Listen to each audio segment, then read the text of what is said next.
everybody out there in comic book land. My name is George Serrano, aka The Don, and if you're listening to this, you can only be here for one reason. That's a brand new episode of the Major Issues Podcast, brought to you by ComicBook Clique. And as you know, I am never alone. Sir, please introduce yourself.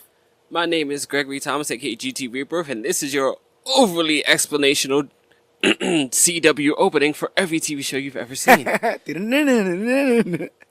Yes, GT has come back out of the Speed Force, or out of jail, or out of Krypton, or wherever all these characters seem to be coming from nowadays. And we are inside the particle accelerator. Yeah, I like that. Particle accelerator. We are here to talk about all kinds of things, but we're mostly going to do a DC show today because we spent a whole month on Venom, seems like. There was a lot of time on there. Yes. We got a little bit of... You spend about as much time on it as the comic books do when they like to put everyone in a symbiote. Damn, I read Venomverse.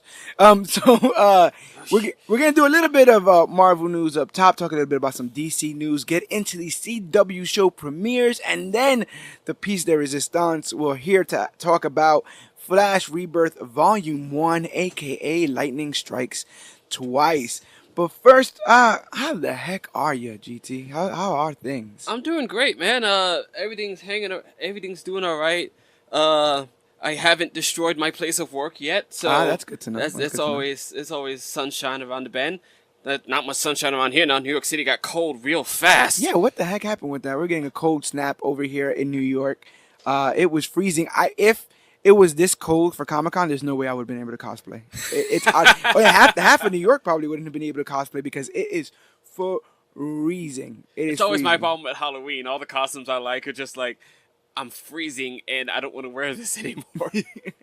Well, I did find out that one of my superpowers is the segue, so I'm going to use that right now to say that even though it's cold outside, it seems to be cold in the offices of Marvel because Iron Fist has been canceled, ladies and gentlemen. We sat here on this show and touted the triumph that was Iron Fist Season 2 over Iron Fist Season 1. The improvements, the added nuances, the improved fight scenes and choreography, only to be told that now Iron Fist will never return to Kunlun.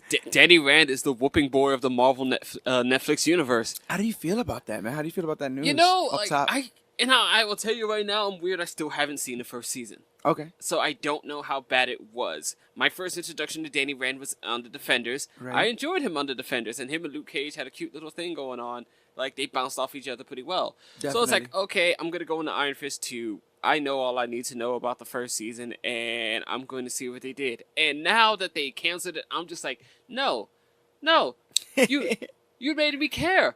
That's the biggest thing because had they canceled me care about glowing guns and a glowing sword. I want to see what happens now. Had they not come out with such a improved season, I was on record many times saying that Iron Fist Season 1 was the bane of my existence. Yes. I did not know why that show existed. I did not know how they could write such terribly written characters and all that kind of stuff. It was just wrong-headed and a bad attempt. And I've never seen a franchise be able to turn itself and correct itself in such a way, only to be told that they're canceled. I'm wondering if this is more of a strategic move because of Disney's impending streaming service or something. Jeff Loeb, who's the head of Marvel Television, says that the decision was never really up to Marvel. And that it was if they want a season 3, you gotta talk to Netflix. So I don't know if Netflix is kind of understanding that Disney's about to start ramping their stuff up, or maybe it was underperforming. Who knows? But I mean, what is underperforming on Netflix, right? Like, I guess the amount of clicks. I'm not sure. This is the same network that has the greatest British baking show. You understand? Like shows on there just sit. Is that a real thing? That's a thing. It's a thing. And so shows just exist on there. I never thought they had to thrive necessarily. They certainly do. Like there's definitely a few shows that got on there, like Netflix originals that got canceled after just a first season run. I have no idea what their I don't want to say algorithm, but what their arithmetic is on what is a success and what is a failure, because it's a system that doesn't run on the old Nielsen ratings comment that we understand. Right. So I haven't done any of the research into that area, but what I do understand is that, for one thing, Jeff Loeb is just like the enemy of anything that is connecting the Marvel television universe to the film universe. Yeah. And he's going to be a complete bug up his ass about that one forever. I can see that. But also that they've become so self-referential at this point anyway that they kind of survive without it. I can see that. Yeah. Like they have post their own Defenders, universe. they stopped talking about everything. Yeah, they built their own universe, so now they can reference their own stuff. Yeah. I see that. But at this point, I'm concerned now that the things I did like about it won't get continued. Like Yogi spoke to us, and he says that they'll probably a lot of stuff will probably get carried over, and he assumes that there's going to be like a Heroes for Hire show post. Yeah, that seems to be the big assumption by a lot of the fans. Yes, but for me, that just means there's not enough time to do the things in Iron Fist 2 that I liked. Right. Like, okay, how much time will there be to really delve more into the Daughters of the Dragon, or just what's her face even becoming Colleen, right? Colleen Wing becoming the Iron Fist, or do we just shift it right back to Danny because now it's their show? Right, exactly. You know. Well, and the same thing. The other side of that coin is: do we then get less Misty? Do we then get less Luke? Do we then get less, of that whole world they built in Harlem? Do we get less Luke? Meacham and his perfectly coiffed hair at every moment? Yes. What a great character Meacham that was. and his hair that is always immaculate, no matter what situation he is in. I don't know, man. I really highly doubt it'll be the last we see of the character. He'll probably end up being like a Claire Temple or a Misty Knight, like we say, where he's just going to drop in and do his stuff. Do we stop talking about Orson Rand and his shiny guns? Exactly. And the fact that there is seemingly multiple now Iron Fists out there. I've never... No property has ever made me feel this weird, conflicted way where I didn't want anything to do with it anymore, and then I gave it another chance. It redeemed itself in my eyes, and now I can't get anymore. It's like this is the. It's like you went on a bad first date, and then you tried it again, and then it worked out, and then they hit your date with a bus. Yeah. I mean, that's a very particular example, but I can see the merit in that. I can see the merit. It's a very particular situation. Well, once you're knocked down, there's always an ability to get back up, and what that will, manifest itself into, we don't know yet. But proof that you could be knocked down and get back up, the rumor / news out there is that a Mr. Jimmy Gunn has been signed on for Suicide Squad 2. I'm not sure how I feel about this. James Gunn publicly ousted for some tasteless tweets that he had a couple years ago, was then fired from the production of Guardians of the Galaxy 3 after making 2 really, really good movies. Guardians of the Galaxy 1 and 2, directing and writing. Taking a cast of characters that they openly poke fun at the fact that you have no idea who these people are and making them, stars in a sense of speaking, making them a big money maker for the Marvel Cinematic Universe. They even earned themselves their little like Disney cartoon out of it. Yeah. He raised the profile of all those characters, and so I mean they just took the man. And now they can't help but keep making Galaxy books. In my head, they're gonna take the Guardians 3 script, cross out Guardians and every mention of space, and just put jail and just change the names of everybody, because I think they were definitely trying to go for a Guardians feel with the first Suicide Squad, especially with those record drops. Sure. They didn't do it nowhere near with the same finesse that was done in Guardians, and I think it was obvious. Because I don't think it was the plan. You think that ended up being the plan later on, like last minute? Yes, I don't know if it has anything to do with the Guardians or has anything to do with the fact that like the thing I had read was that they put out that one trailer, and like this is a situation apparently where the people who make the movies don't always make the trailer. Right. So the people who made the trailer put that trailer out to the Queen song, and it gave the movie this like kind of fun bounce and vibrance and stuff. Yeah, it's like, sure, like, everyone's acting up and we're murdering people, but we're also like, we're doing it to music and it's a good time. Yeah. Very kick-ass, you know what I mean? Right. And they're like, yo, that wasn't the movie we made. Yeah, exactly. But it looks better than what we did. They like that. Yeah. Crap, we need to make that.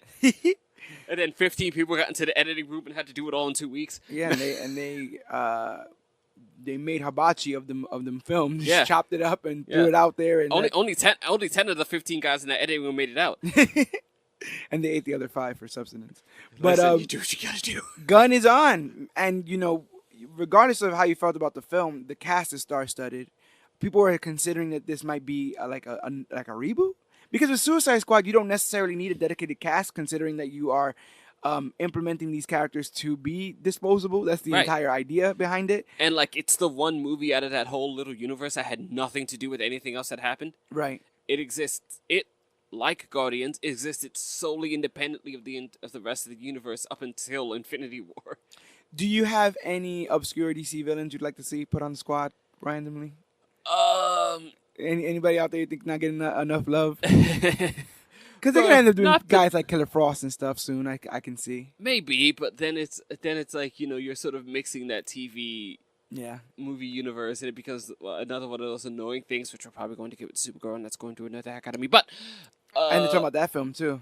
Yeah, there's a lot going on. It's too much going on. They don't know what the heck they're doing. It's true. I don't know. I'm not big enough on like some obscure C villains. Actually, you know what? Just for Yogi, we should get Kite Man on it. There you go. Hell yeah. just so I can see Yogi's face just go, oh God, why? Kite Man. Hell yeah. You know what would be actually cool is if they come up with a slew of DC, a slew of DC films, and those respected villains are locked up and then put on the Suicide Squad. Like we see them be the main antagonist for each film, and then they're just disposable. Because if you're gonna kill them, a lot of times in these films they just kill the villain. Yeah. If you're gonna kill them, save them to when you can kill them in Suicide Squad. You know. And I think if you give Suicide Squad this air of anyone can die, the movie ends up being a tad more interesting. Because you watch it and you're like, okay, you're gonna get the obligatory first person who's like, this ain't real, and then they get their head blown off, and then everybody else is just gonna toe the line until the Slipknot's film's over. purpose is always to die. Well, he didn't have a sword that could trap the souls of his victims, so that's probably why he didn't get to stay on as long as he wanted to. Why is it that CW did Katana better than movie? I don't know, man. I like the Katana in CW. I like the Deathstroke in CW. Yeah. But, you know, it's talking about somebody who got a lot of stuff cut out of Suicide Squad. Jared Leto got a lot of stuff cut out of Suicide Squad, and he's seemingly on the back burner now that Joaquin Phoenix's Joker is making rounds in his pictures and all this other kind of stuff, this press that's coming out. Are they not still making that Joker Quinn movie? I'm assuming that they are. If it's not a high point of Suicide Squad 2, I can see it being its own solo film, and then there's mention of him appearing in Gotham City Sirens. Can we just get Quinn to punch him in the face and we get it over with? They're literally just greenlighting everything Harley Quinn right now. You saw the animated series trailer. We talked a little bit about it last week. You had you had the same note I did on the nose last week where I watched it. I was just like, oh, so Ivy is Daria. Yeah, yeah. I was like, she's kind of gonna be the one that's eating the dry pie this whole show. But yeah, Jared Leto, who sent condoms and dead pigs to people. Yes. He got a lot of his Joker. Hearts and minds. He got a lot of his Joker being cut out, and this is an Academy Award-winning actor, so a lot of people were wondering if that was going to discourage him from taking roles like this, comic book roles. But they seem to be moving forward, full steam ahead with this Morbius film that Sony is making, The Living Vampire, Jared Leto. A Craven film has been announced to be currently in the works, greenlit, and being worked on right now. The creator of that seems to be saying that he will go face-to-face with Spider-Man. I don't know what he was told that we don't know, but that was also Miles? said. Yeah, it's going to be Silk. Watch when everything's said and done. They're going to turn it completely around. Or they're going to make Ben Reilly show up. It's going to be Clone Saga all over again. They're going to big up all that. You know what? Just for the sheer chaos theory of it, I'm just like, go ahead, Sony. Make Ben Reilly do Scarlet Spider. I want to see it fail. Yeah. I want to see the train wreck. All right. Just do it. You've got nothing to lose at this point. You're probably going to get bought by Disney eventually. Just do it. I polled you a bit before the cast, but for the people at home, what's your interest level on this Morbius project that's coming out? Or I guess on the Sony universe of Marvel characters, I believe it's about as cold as he is. Guys, he's living though. He's a living vampire. I think he should be a little bit warm-blooded. Mm-hmm. He's still got no reflection. And you still haven't seen Venom? No. Is that a Netflix kind of deal? Like you'll wait till Netflix to put it on in a board day? Or something. Has Sony not earned your trust? Has word of mouth not been good enough? Or what? I just had no interest. And it's not a Sony thing because, excuse me, like, if you just put out something I'm interested in, and something that I think has legs to stand on, I'm fine. I'm not interested to see Venom on his own. Right. I can see that. And but I've told you before, if you'd have told me it was Agent Venom, then I've got a movie. Right. Because that character has his own story away from Spider-Man. Right. And that to me is one of those things where it's like kind of a better story. It is. Guy's he loses his legs. Soldier loses his legs in the war. He gets a chance to be a soldier again, but he's also got to deal with this symbiote thing that he's constantly fighting with. I wonder if the inclusion of Flash Thompson in things like Homecoming stop them from doing things like that, and they have to take the Eddie Brock route. I mean, I guess, but I don't see why it would if you're gonna just do everything else you want to do. Right. And does that mean then Sony has to steer away from things like Midtown High and the Daily Bugle and, like, are we going? They got to play, Unseen Unheard with New York because they were in San Francisco for Venom. So sure, you don't have to expect. I didn't even know that. Yeah, you don't have to expect a lot of Spider-Man drops because you're not in New York. Sure. So the mention of all that stuff doesn't really matter. But they're eventually gonna have to go back to New York, and when they do, will there be mention of the things that are in New York, the staples of Spider-Man's universe that they're also, I'm guessing, going to mention in things like Far From Home. Like in Far From Home, do we get J. Jonah finally, or is J. Jonah going to be a Sony thing? I don't know. If it's not J.K. Simmons at this point, I still don't want it. Now they got to go around. Now they gotta get back. They got to get Gary Oldman now to play. God! To play J. Jonah because now Homeboy's playing Commissioner Gordon, so they have to get him back. That's right. Yes. But it's not easy to build a universe, GT. It isn't. It never has been. But the people who seem to be doing a pretty good job at it are the people over at what I like to affectionately call the DCCW. They have been building this universe for 7-8 years now. Yeah, they have, and I jumped on it real late. I think most people did. I think a lot of people were kind of hesitant about the superhero television show genre. Now it seems such an easy thing to do. Shows are getting greenlit left and right on channels you've never heard of. But, right. But back for season 2 of Krypton on Sci-Fi. You understand? Or Freeform, or it's getting crazy. And that eventual they were working on an Alfred show.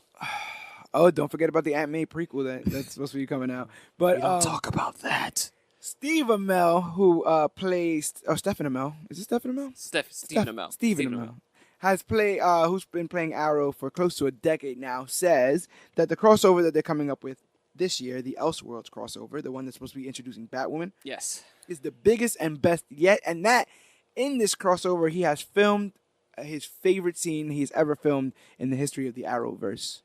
How do you feel about those humongous claims by the Tony Stark of the Stephen Amell has an interesting imagination. I keep wondering what that is. Right. Well, he already shot himself in the heart, so I'm wondering what he's thinking of.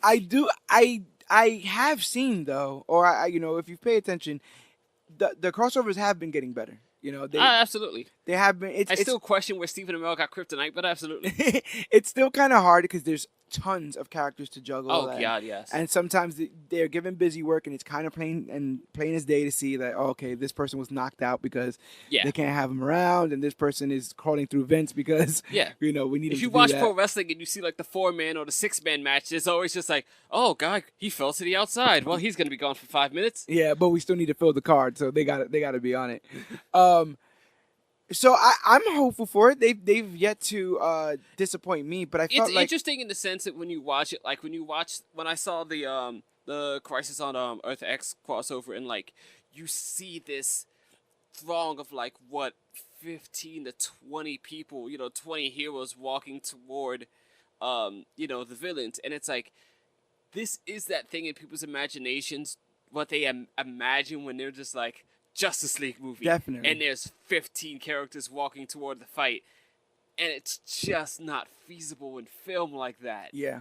You watch Infinity War and it's like everyone gets cut into different spots with different battles.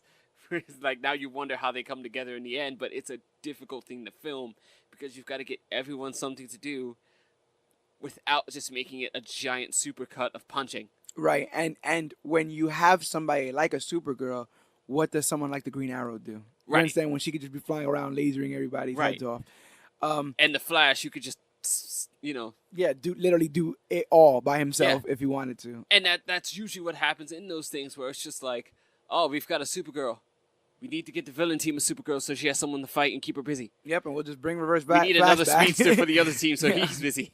Right. So the normal people can have something to do. Exactly. So Caitlin gets a line in one of those episodes. Yes, Lord knows we need more. I think that the shows are. I mean, like I said again, the crossovers are getting really, really good, and the idea that they're exploring Elseworlds is exciting because DC did a lot of its greatest stories, but the idea that this is not in continuity. This takes place on another Earth, and you get stuff like Red Sun or Gotham by Gaslight, and those stories are stories. Some of those stories are people's favorite stories. So, who knows what kind of stories they're willing to tell now with these Elseworlds and bringing in characters like Batwoman. You can basically bring in anybody at this point with Elseworlds.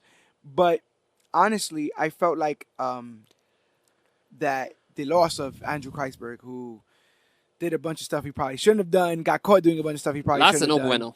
and was released, affected the last seasons of everything in a way that they kind of put a lot of those shows on a treadmill.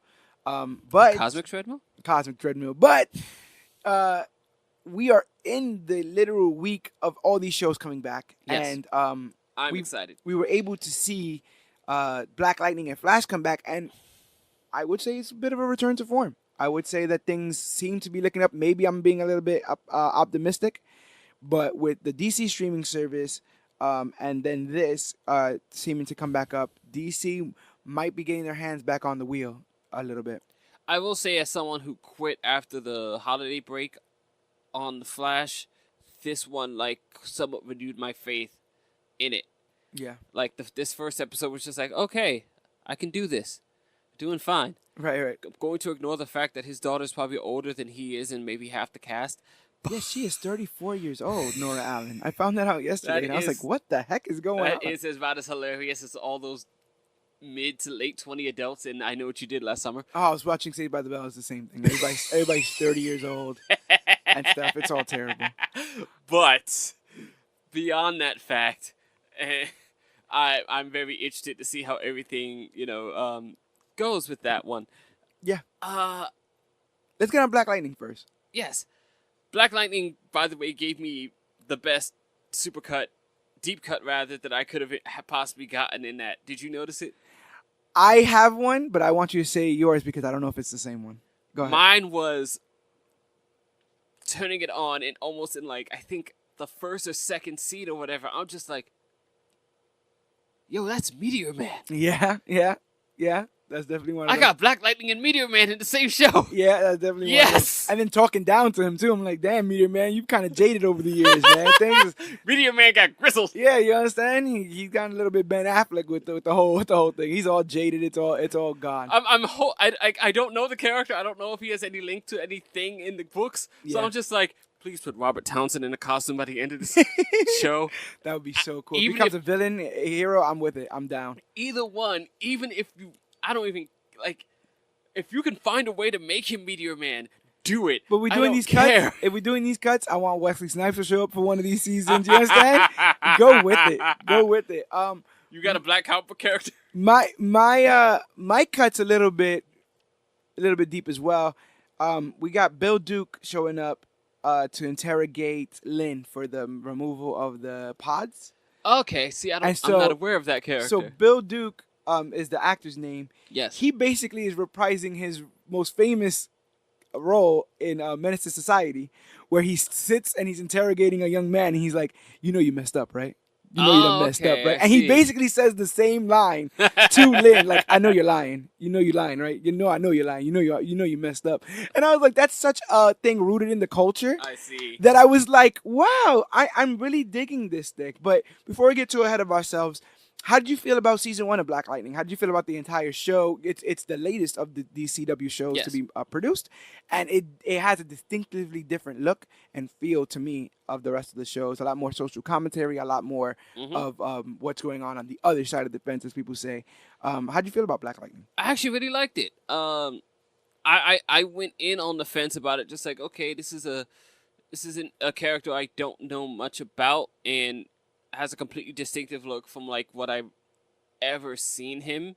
Like the old classic Black Lightning is this ridiculous bright costume and goggles and they've toned him back a bit. But I ended up just really enjoying the show a lot more than I thought. And like, yeah, the social commentary is much deeper. The cultural commentary to it is much deeper, and it's a very it doesn't get too big for itself. Yeah, Or at least it hasn't yet. I You agree. know, it's really stuck into like this dude is just trying to keep his town in check Right. and dealing with what are really simple problems that are hard to keep control of. You know, it's a powerful drug lord who is tormenting the town. Yeah, and then the old chestnut of the government is Yeah, preying on the yeah, the disenfranchised. right. You know, just pushing that crack into the streets. uh That green light. yeah, I what I like the most about Black Lightning is that whenever Jefferson Pierce, the character who is Black Lightning, whenever he is not Black Lightning, he seems to still be trying to do the best for Freeland. Yes. Where a lot of the times when these guys are not in their suits, let's Yeah. go get a burger, let's go hang out. Like Oliver's never doing something with Queen Industries to better Sure. Star City, and even that one time when he was mayor, it's just like I am mayor to supplement my Green Arrow work. right. And also, I'm spending more time as mayor denying that I'm Green Arrow than doing anything I'm doing as mayor. He spends more time trying to clear his name Those than he does meetings are anything so else. superfluous and useless. Every season, that man has somebody who has him dead to rights with footage that he is the Green Arrow. Every season, and it's always a cliffhanger episode ending where it's like, Oliver Queen's the Green Arrow, and dun, dun, dun, dun, and then it ends, and then and then he gets cleared away for that. But yeah, Black Lightning I think is real good. How you like the daughters, Anissa and Jennifer? How do you feel about them? Because they seem to be what's going to carry the show. Although Jefferson is the star, it's their emerging powers that seem to be what's moving the seasons. They seem to have a little bit more agency than Jefferson, who kind of gets pushed around by Tobias and the ASA, right. depending on what's going on in I enjoy them. I am growing a bit tired of Jennifer and her like her mutant abilities. yeah. Her unexplained mutant abilities and right. her complete like separation from the entire issue where she's just it's getting annoying watching her just be a brat about the entire thing. Like, I get that this kind of sucks for you, obviously. You're just, like, a teenage girl who wants to be normal, but, like, just lead into this. I think they smoked an L in the first episode. I think her and Khalil were on top of a roof smoking an L. And so since then, I've been always kind of looking at Jennifer, because she's also the girl who beat up that girl who tried to play her. Sure. And so that's so she's a complex individual, but I get that too. I get this whole like I never asked for this and it's a curse. I didn't want to be this. Yeah, it happens. It happens. Like and I guess in this first episode, she was just like, I hit a person. I hurt somebody, and the first thing I thought of was when she like lifted that dude into the air, like into the ceiling and then into the ground, right. and Jefferson admonishes her for it, and she's just like. Whatever. Well, that's one of the things I liked about the premiere was that it was literally dealt with the ramifications of the first season. Yeah. Which a lot of the times it's like open and shut case. We bit that villain and there's nothing that will ever come about that. Mm-hmm. But there is some serious consequences. Tobias Whale is back. I almost said Tobias Church. Tobias Whale is back. Right. And I like him as a villain. I'm still not 100% about what's going on with like how he's so strong and stuff. I know he takes some stuff. I'm not 100% clear on all that. Lala's still alive. There's some stuff going on with that. That's a little bit weird, but he's beating Kingpin to doing the Kingpin stuff. And as long as he does, he will be the front runner for that stuff. If people are watching both, they'll be like, "Oh yeah, this is." Just like when I was watching Black Lightning, I got a lot of Luke Cage vibes. Right. And I was like, "Oh, this is what Luke Cage did." And it's not necessarily that they weren't being creative. It's that they have a lot of the same similar overarching morals and values and stuff like that about their town, their city. You know, we got to build this from the ground up. It starts at the citizens. Right. And so it's hard not to compare those two when it comes down to one of the more interesting differences for me is that in the first season, they really played up the idea that Tobias Will is kind of a race traitor. Yes. Yeah. So, like, he was a black dude. Now he's got this white skin, and he's, like, really like he's not anti-black, but he's just anti sort of like that culture and some of the thuggish things they do. But he makes those comments. It's just like, I love jazz. It's one of the few things black people made that I like. Yeah, but there's also that narrative of like him being traumatized as a kid for not being black enough. Sure. And then he even went to certain meetings where they're like, you're not black enough to be black, you're not white enough to be white, which has to be such a frustrating position to sit in. Even the guy playing the character is like technically a black dude, but has that skin. Yeah, he has condition. facial features of an African American. So like, it's literally he does. He's a ginger. Yeah. So it's he's weird. got these he's got these features that you would attribute to an African American male, but he's got the condition that has whited, like taken all the pigmentation out of his skin. So it's like it's just as real, like playing it, as the character. Right. Like because you have to believe that the actor himself has gotten into some of that stuff in real life. You know? Yeah. So he's channeling something pretty deep.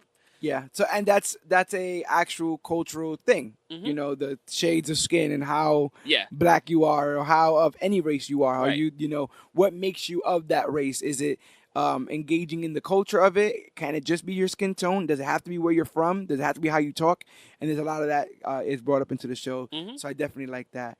The other premiere, like I said, we were going to get into, is the Flash premiere. And the reason why it took me a long time to realize why I like this premiere. Okay. The first thing that hit me as to why I liked it was because they referenced Reverse Flash. Because Reverse Flash, this show put me onto Reverse Flash. I say every chance that I get that I believe that the first season of The Flash is damn near perfect, and it's one of the best seasons of superhero television ever. Superhero television, yes. So good. High stakes, heart, humor, spectacle, all of it. And so referencing that first season really that pulled at my heartstrings. Which can I add, like, I would have never expected from the stuff I've seen him do. I would have never expected that performance from Tom Cavanaugh. Yeah, because I've always seen him do like goofy, jokey comedy stuff, which he eventually does get to do later on as different characters. Because Tom Cavanaugh's like the MVP of that show. Yeah, he is. But that first season of him just playing this like not dark, but really just sort of like kept in close to the chest and straight character. I mean, he was sinister. More and more sinister. You say not dark, but they'll be having a conversation and he'll roll in and just make a comment. And I used to be like, how does he know when everyone's talking? Everyone would be having a comment. I don't know what to do. Well, what you should be doing, Alan. And he'll start rolling in. You're like, what is going on there? There's a moment where Cisco makes the cold gun for Snart, but the reason why he doesn't make it for Snart, he makes it to stop the Flash in case the Flash ever goes rogue. Snart steals it, and that's how he becomes Captain Cold. And when Wells gets wind of it, because he's supposed to be keeping Flash safe so that he gets created, he like grabs Cisco by the wrist and he's like, "Don't you ever do something like that again. You hear me, Marone?" And it was such a like cold thing. I was like, man, I like this guy, and just what they were able to do with that character was amazing. So he had this like, the word isn't dry, but he's so serious and foreboding in the things that he says. So even when he's encouraging Barry, like I think they played that exact scene in it. Yeah. Because like he's saying it to XS now, or Nora Allen, like the way he just tells him like, feel the ground underneath you. Yeah. Right. That's the speed force. Run, Barry.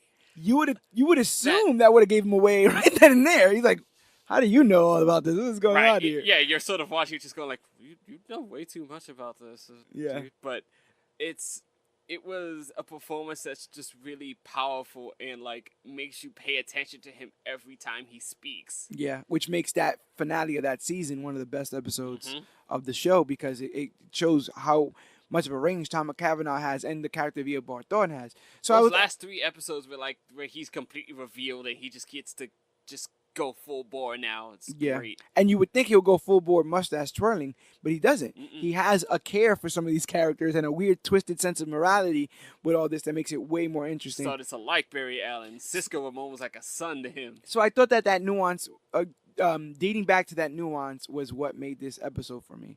But now I've come to the conclusion that what made this episode for me was that, in a way, we were all Nora Allen.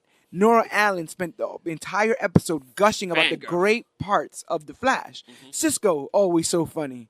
And that fight with King Shark, and that's when you fought, Zoom. Yeah. And remember Zoom? I'm gonna get you. Like all the callbacks reminded me. Here's your old costume. Right. Every single callback was a way to remind the fans that we were all on this journey together. The goods and the bads, the exciting moments and the dull ones. You can throw out that whole last season. You can throw out that whole last season. Just throw it out. By all means. Nobody needs it. And they kicked Wally off the team for some weird reason in that last season. So you can just get rid of it. I know why they kicked him off the team. Yeah. I heard the character doesn't really want to be around. I heard a Kenya, you know the Lionsdale. Yeah. I heard he didn't really want to be around anymore, so they found a way to write him out with this episode here. But Nora Allen was us, and I remember being that ready to scream the testimony of how great the Flash was, and that has lessened in the last couple of months. And so to see her excited for it allowed me to be excited for it again. How did you feel about the new costume in the Flash ring? I dig the Flash ring. The costume is it's gonna take to getting used to. I don't think I can make up my mind about it right now. I was fine with it. I just didn't care for the open chin face part on the mask. Supposedly that's the only reason why there's a new costume, because Grant Gustin was tired of the chin strap. Really? Yeah. Supposedly that's the whole thing. So if you ain't digging that, that's the whole that's the whole inception of tired of just pulling this thing under my face. I've heard somebody say, and I guess this would be one of my criticisms, is why aren't they doing the yellow boots? Why they've gone so close to the character at this point? Why don't they just give him those big ass bright yellow boots? Is it too hokey? I mean, the guy's red as a cherry at this point. You might as well lean into everything else with it.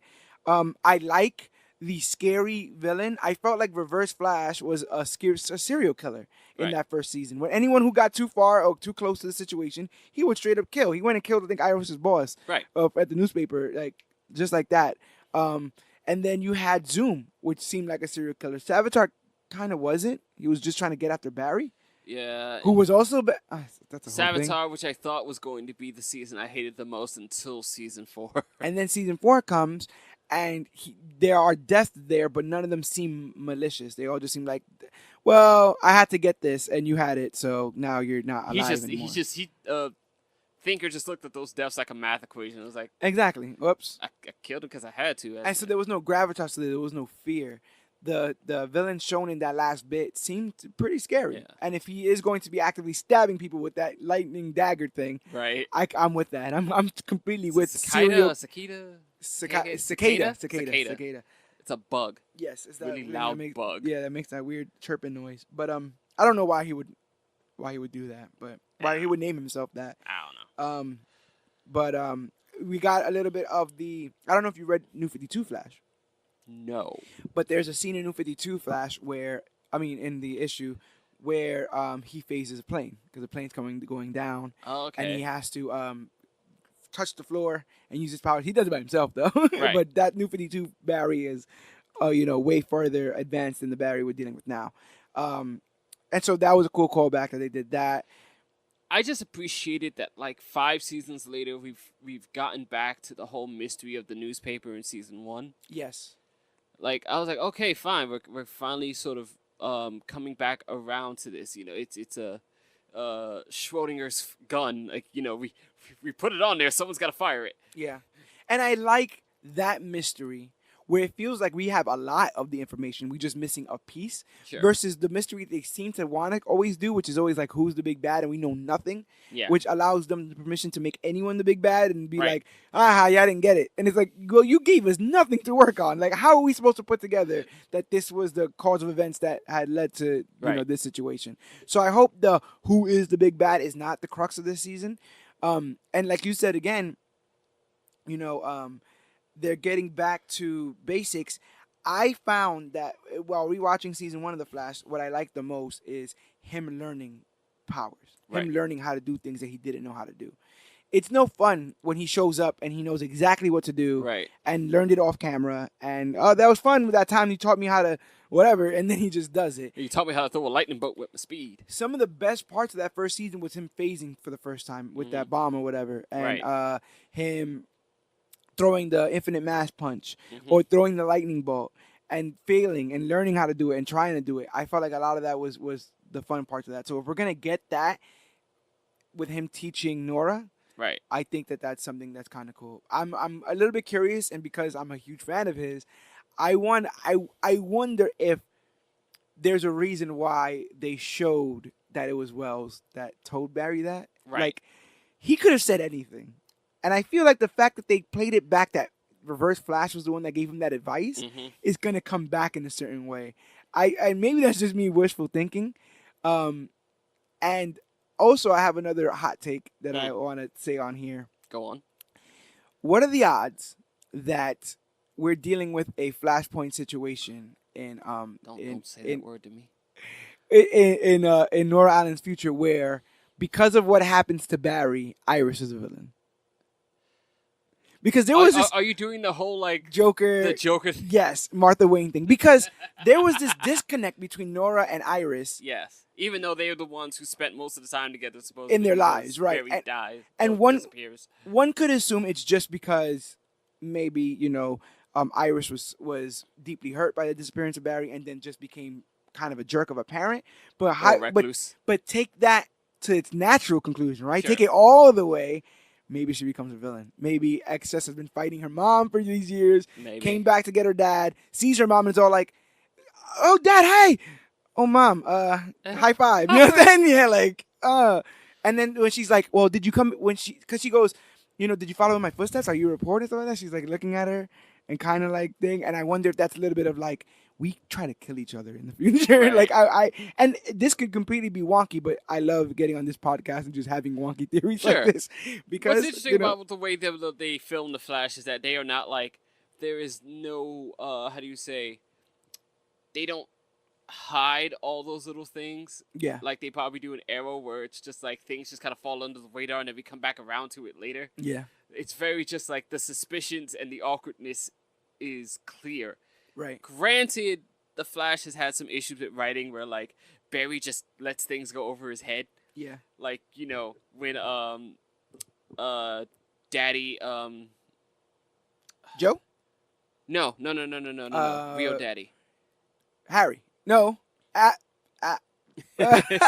Real Daddy Allen. No, we have to get this right. This is Nora and Henry. Henry. Okay.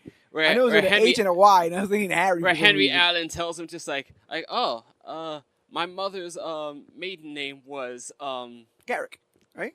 Garrick, yeah. And like Barry just lets that go completely over his head and never investigates that line. Right. And then it comes back to bite him. And I'm just like, will you stop just ignoring obvious clues? Or the fact that Jay mentioned that he's training a female speedster on his Earth. Yeah. And like, no one's batted an eye. Is that person showing up? Could be, Is that a thing? And last season just seemed like they literally needed certain people to do certain things, and they cared not about plot or what's happened in the past. They just need to connect those dots. So I'll have a question, because this happened after I stopped watching. With people getting flash powers or however it got to Iris. Okay, yeah. Was that that was a thing that wasn't quote unquote supposed to happen?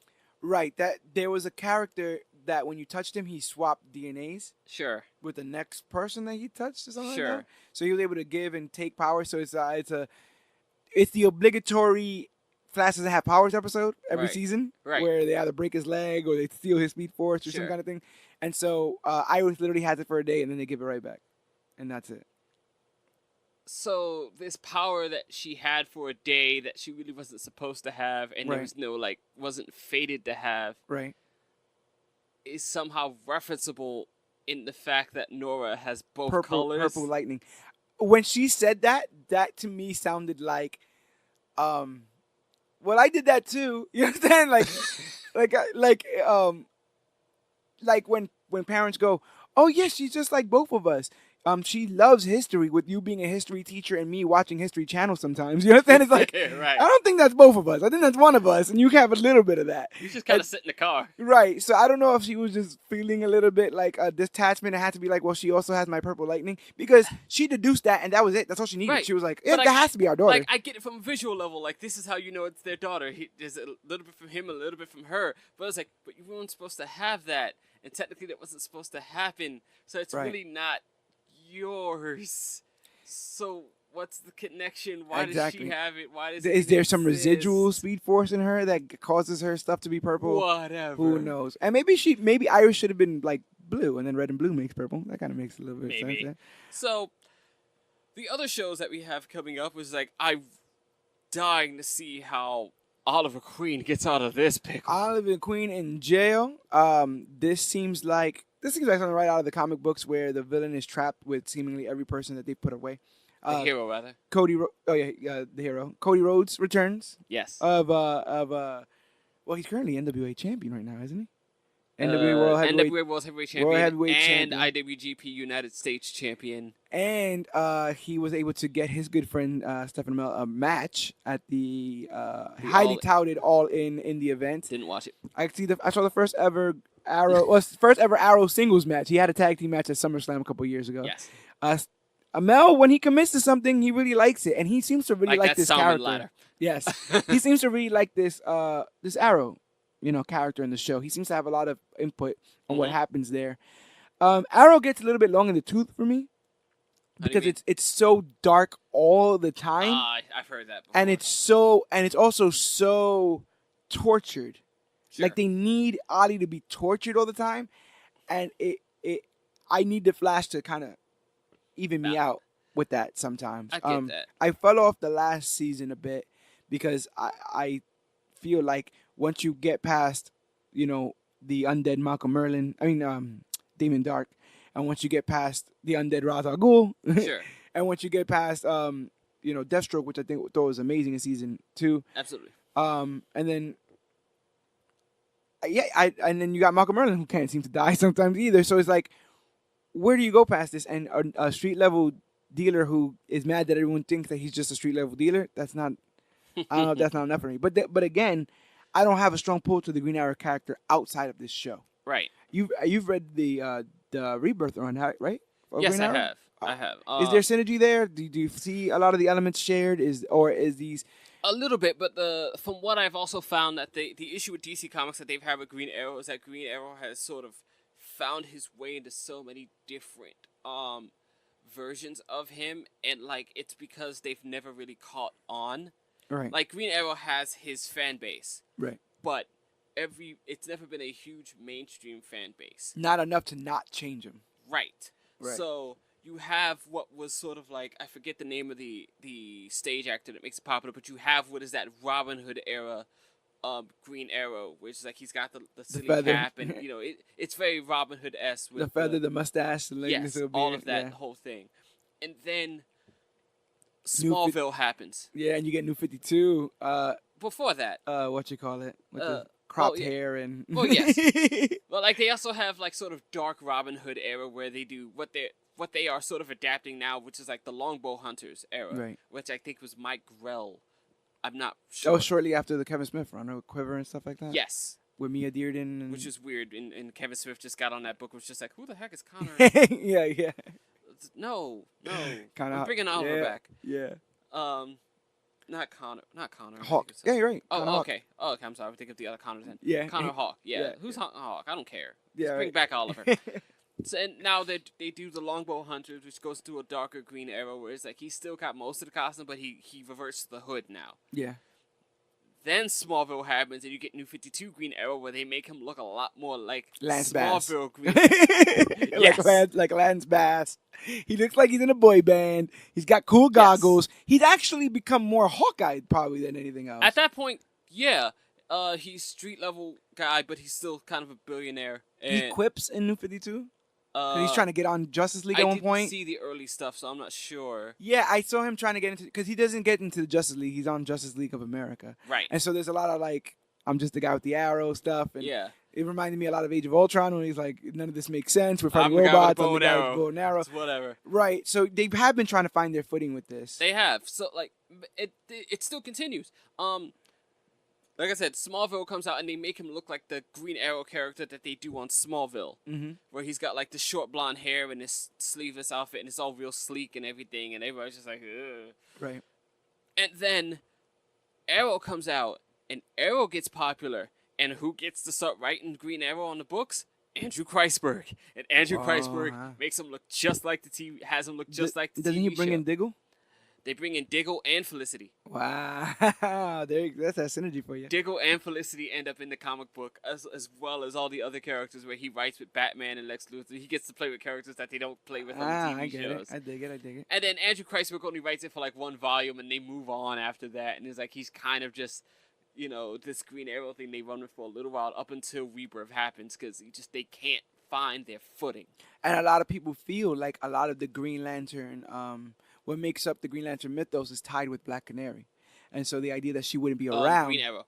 What did I say, Green Lantern? Yes. That's the other failed green character. But you got Black Canary. Yes. Seemed to his relationship with her seemed to be something that a lot of people missed from the mythos of Green Arrow while he was in New 52. Yes. So it was one of the first things they head off in the Rebirth thing. Is like, oh no, we're going back to that. They're getting back together. We're bringing Dinah back. We're together for the first time. Whatever. Whereas, I'm not afraid to say, the Black Canary aspect of the Arrow show is probably the worst part. They had of no the chemistry show. together. Well, which one, GT? The first one. Which of the three Black Canaries does he not have chemistry with? Because first Laurel Lance, I did not see the chemistry between those two. There's a lot of chemistry between Sarah and Ollie. When they're like, oh, that scar, and I like your scar. Yeah, there was. He's like, I fell down the stairs once, and I got this scar. Yeah, they're both just like, yeah, we fall off things, we're fun. Yeah. I didn't feel that thing between him and Laurel in those seasons, so like, I was totally on board with the Felicity thing at that point. I was like, fine, whatever. Felicity smoke. But everyone railed against it, and it was a thing.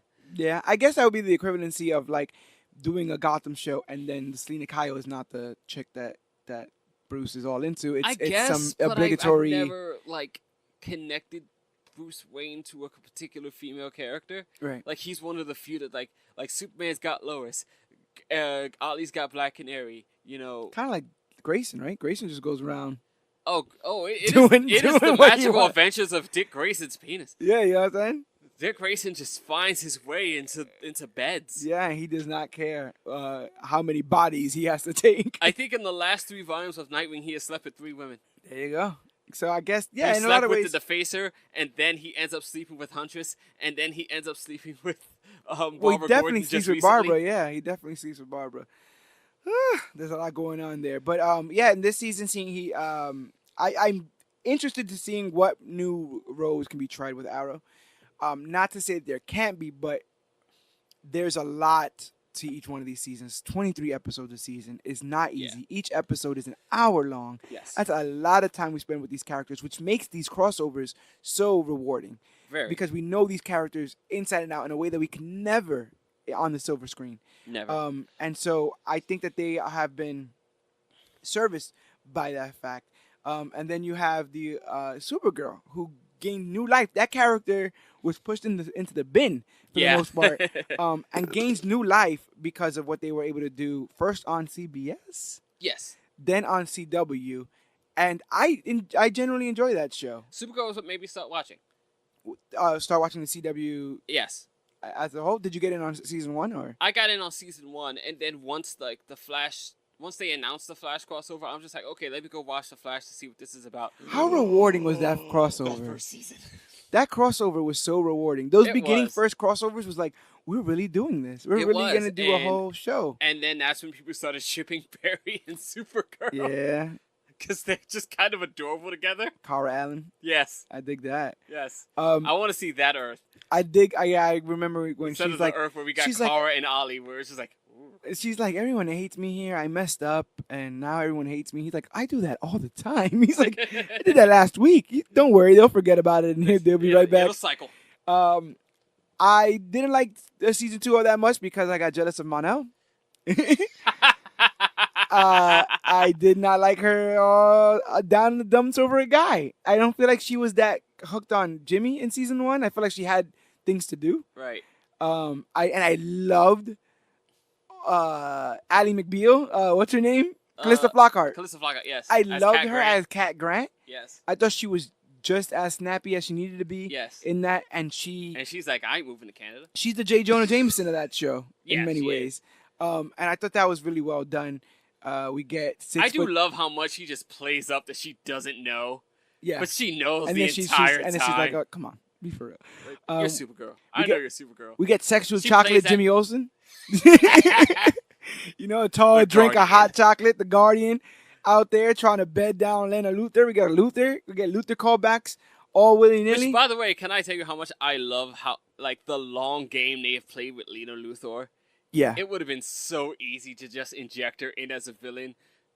Well, we had Maxwell Lord. I thought Maxwell Lord was great. I did too. I to this day I'm still wondering, just like, he just disappeared. Where did he go? Maxwell Lord is what I point to whenever people tell me that Eisenberg didn't do a good job as Lex Luthor. I point to Lord because I honestly did not get the crux of Lex Luthor's beef with Superman until I got a little bit of that in that first season, because there Gods was just and monsters. It's just this underlying level of just plain distrust. It's not hysteria. He's not crazy. No. It's just this idea of like one day this gun is going to get turned against us. It's gods and monsters. Yeah, we're all fine with this gun being pointed at what we believe is what we need to sick these aliens on. But one of these days, these aliens are going to get tired and they're going to turn around. They're going to come get at us. And then everyone's going to be like, wow, we really wish somebody would have got some preventative measures for that. Right. And that's all he wants to do, is have preventative measures against these things that we are all leaning on at this point. We're becoming complacent as a society and as a culture because we're leaning on these aliens to solve all of our problems. And as man, as human, as the people who've discovered fire and created the wheel, we should be better. And sometimes that leads, you know, a character like that to just like, okay, if you don't believe this gun could get turned against you, I'm going to create the gun. Yeah, that turns against you. And you get to see those evil machinations start as just somebody trying to get a message across to, no, I have to pin this alien down and show you all what she is, because if not, all this is for naught. The they have to be episode evil. does no favors. Oh, no, it doesn't at all. No, my favorite episode of Supergirl to this day is the Red K episode, where she gets hit with the red kryptonite and she goes full heel because she goes Dark Kara. Because when you see Dark Kara, outfit that you've never seen, you're like, where did you have that? When you see Dark Kara, you see you really get to see how bubbly the character was prior to that. It's the first time you get a comparison of, oh, this is what probably a normal person would be doing with these powers. Yeah. How a regular human is angsty and just attitude driven, and you're not going to talk to me that way when I could break your arm and all that kind of stuff. I was proud of Melissa Benoist. I was like, oh, you pulled that off. I didn't think you had it. When she did, it was such a polar opposite that made me like, oh no, I want my sweet Kara back. And I had feeling that moment. In the beginning, I was sort of like, oh, she's kind of cheesy. And in that moment, I'm like, no, I want my cheesy thing. What is wrong with being cheesy? I get that same feeling with Barry sometimes. Like, what's wrong with just being, just a good, genuinely good person? And then she has that scene with Alex where she's crying and she's just so violated by the idea that all the inner thoughts that she's ever had that were dark were laid bare. Yeah.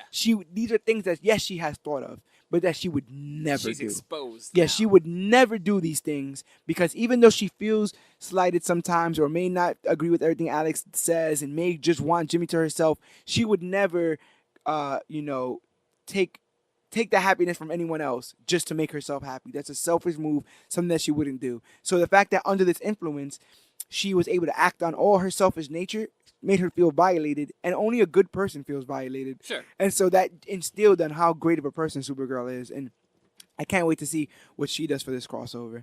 But last but not least, we have the Legends, which are coming back. I heard you dropped off a little bit on the Legends. I dropped off after season 1. I wasn't watching. Like, it was a fun little show, but it's just a waitlist show for me. I definitely feel like it's a waitlist show. And like for all the things in Flash that prioritizes the fact that time travel is inherently incredibly dangerous, to watch the other show time travel all willy nilly. Yeah, I mean they do it. They do put a band-aid made out of duct tape on that Sure. by saying basically things like, oh, these are soft moments in time, like what you saw in the Flash thing, where he's like, oh, these are soft moments in time. If we stop this right before this happens, nothing will happen. Right. They do a lot of that stuff, but you have a they do in like the first few episodes of the first season too, where it's just like, oh no, I gathered the most expendable characters of your entire universe. You people moving through time will affect nothing. Yeah, it's kind of like Losers of Tomorrow. A little bit of that. I told you you're useless. I really dug Rip Hunter. I really dug the Hawk People, and I really dug Firestorm. All of which no longer play parts on the show. Sure. So, and Captain Cold, man, everyone loves Captain Cold. And so when he basically, that was the only thing in that show that I really caught on. I was like, they killed him. Yeah. I mean, and he comes back through various machinations, but never as a mainstay again. And I feel like the series loses a little bit of power from that. But it is sort of kind of self-aware.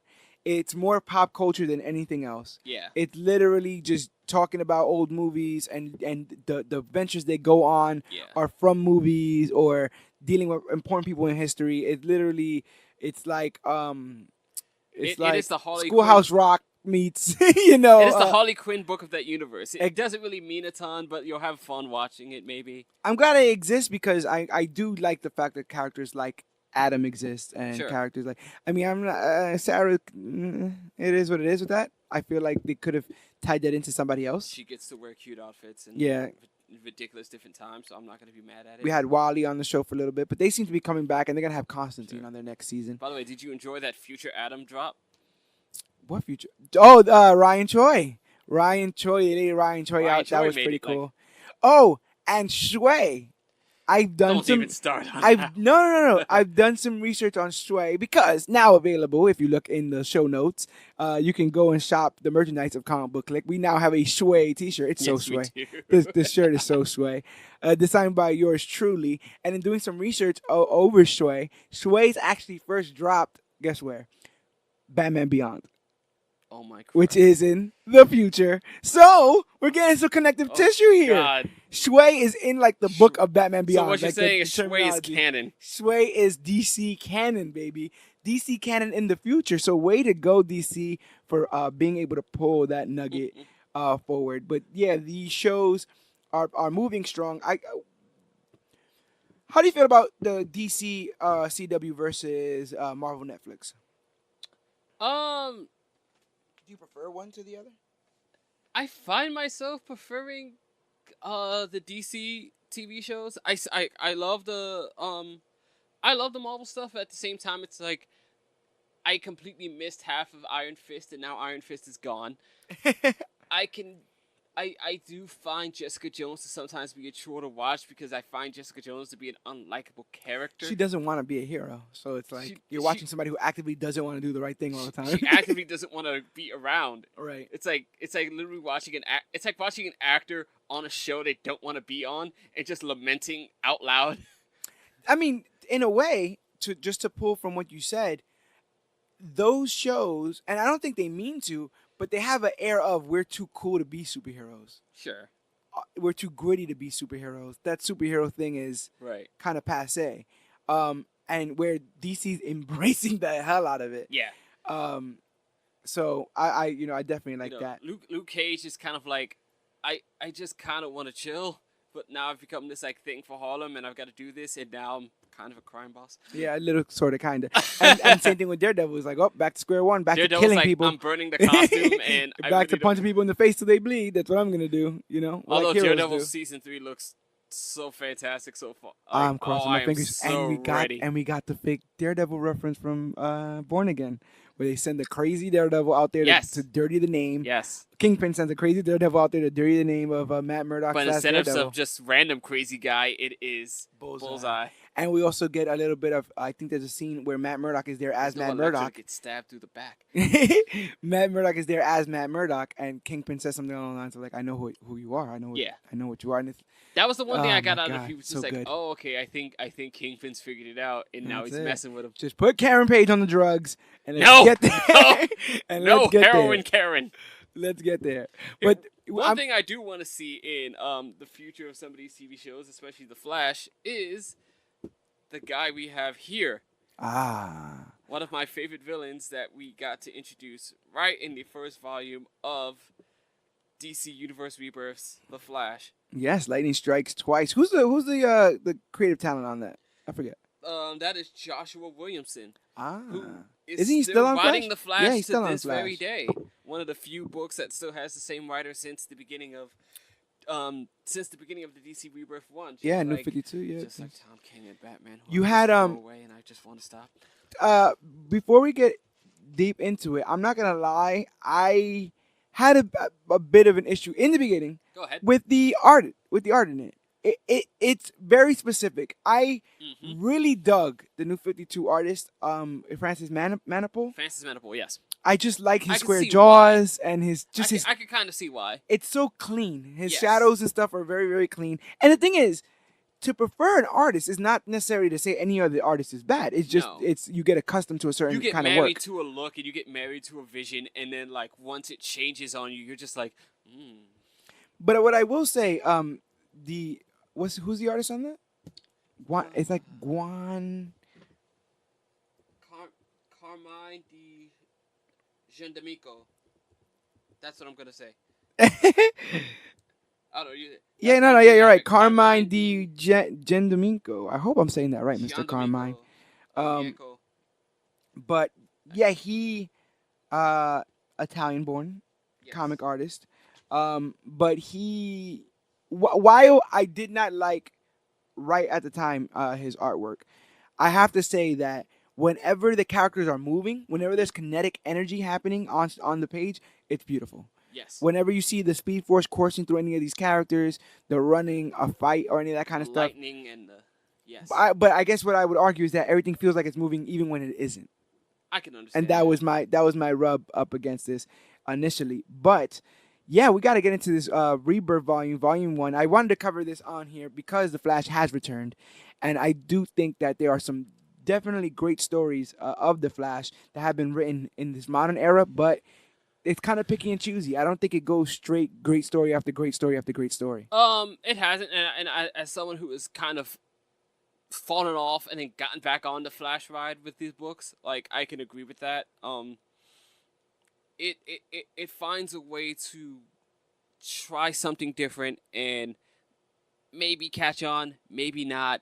Yeah. Like it had the one volume with blood work that I know got a bunch of people just like blood work. Blood? What is going on? You turn a page and you get a whole origin story, a whole double splash page origin story. So weird. Here we go. Yeah. And then they go back to the rogues and it's just like, okay, this is familiar. I'll do this.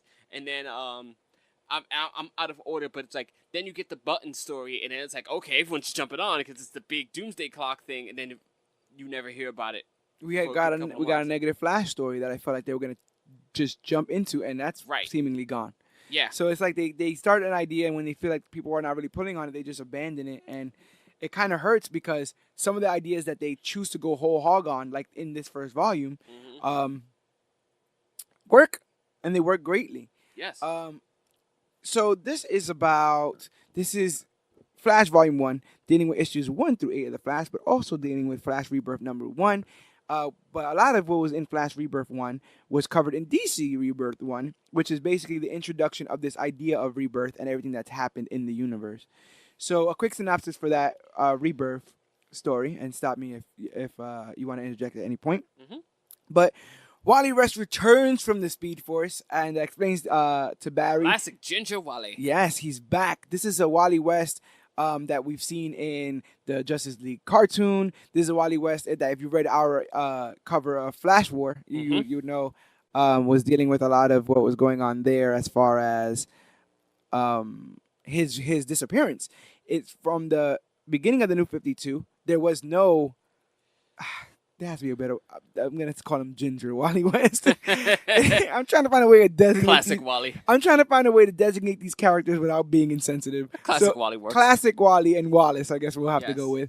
But Classic Wally was missing for the entirety of the New 52 run, as were a couple characters. Guys like Aqualad and Bizarro never showed their face in the New 52 run because Barry went back in time to save his mother and ultimately changed the timeline so badly that whole characters... Or did he? Right, because it is explained that When Barry created Flashpoint, an outside force removed 10 years from everyone's lives and even removed whole people themselves from the time stream, people like Wally, who hadn't been seen since the New 52 began in 2011. Mm-hmm. And this issue dated in 2016, so this is half a decade of continuity that they're seemingly trying to work around. A large blue hand, which I immediately assumed was the genie from Aladdin. Yes, because he's vengeful. He has unlimited cosmic power, but itty bitty living space. So he's dealing with that.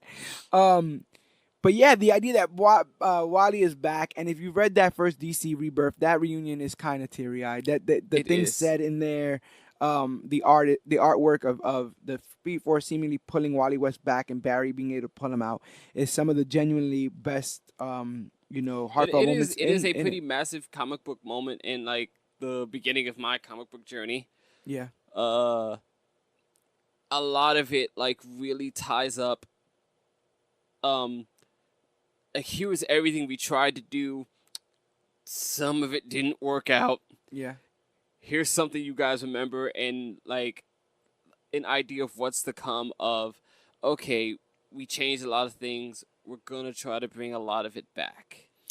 Also, I'm getting Superboy Prime vibes from Wally in general because in the same way that I feel like Superboy Prime represents everything that was changed after Crisis and Infinite Crisis and stuff like that. Like, when he comes back, it's a reminder that things took place long ago. Wally is the harbinger of the pre-New 52.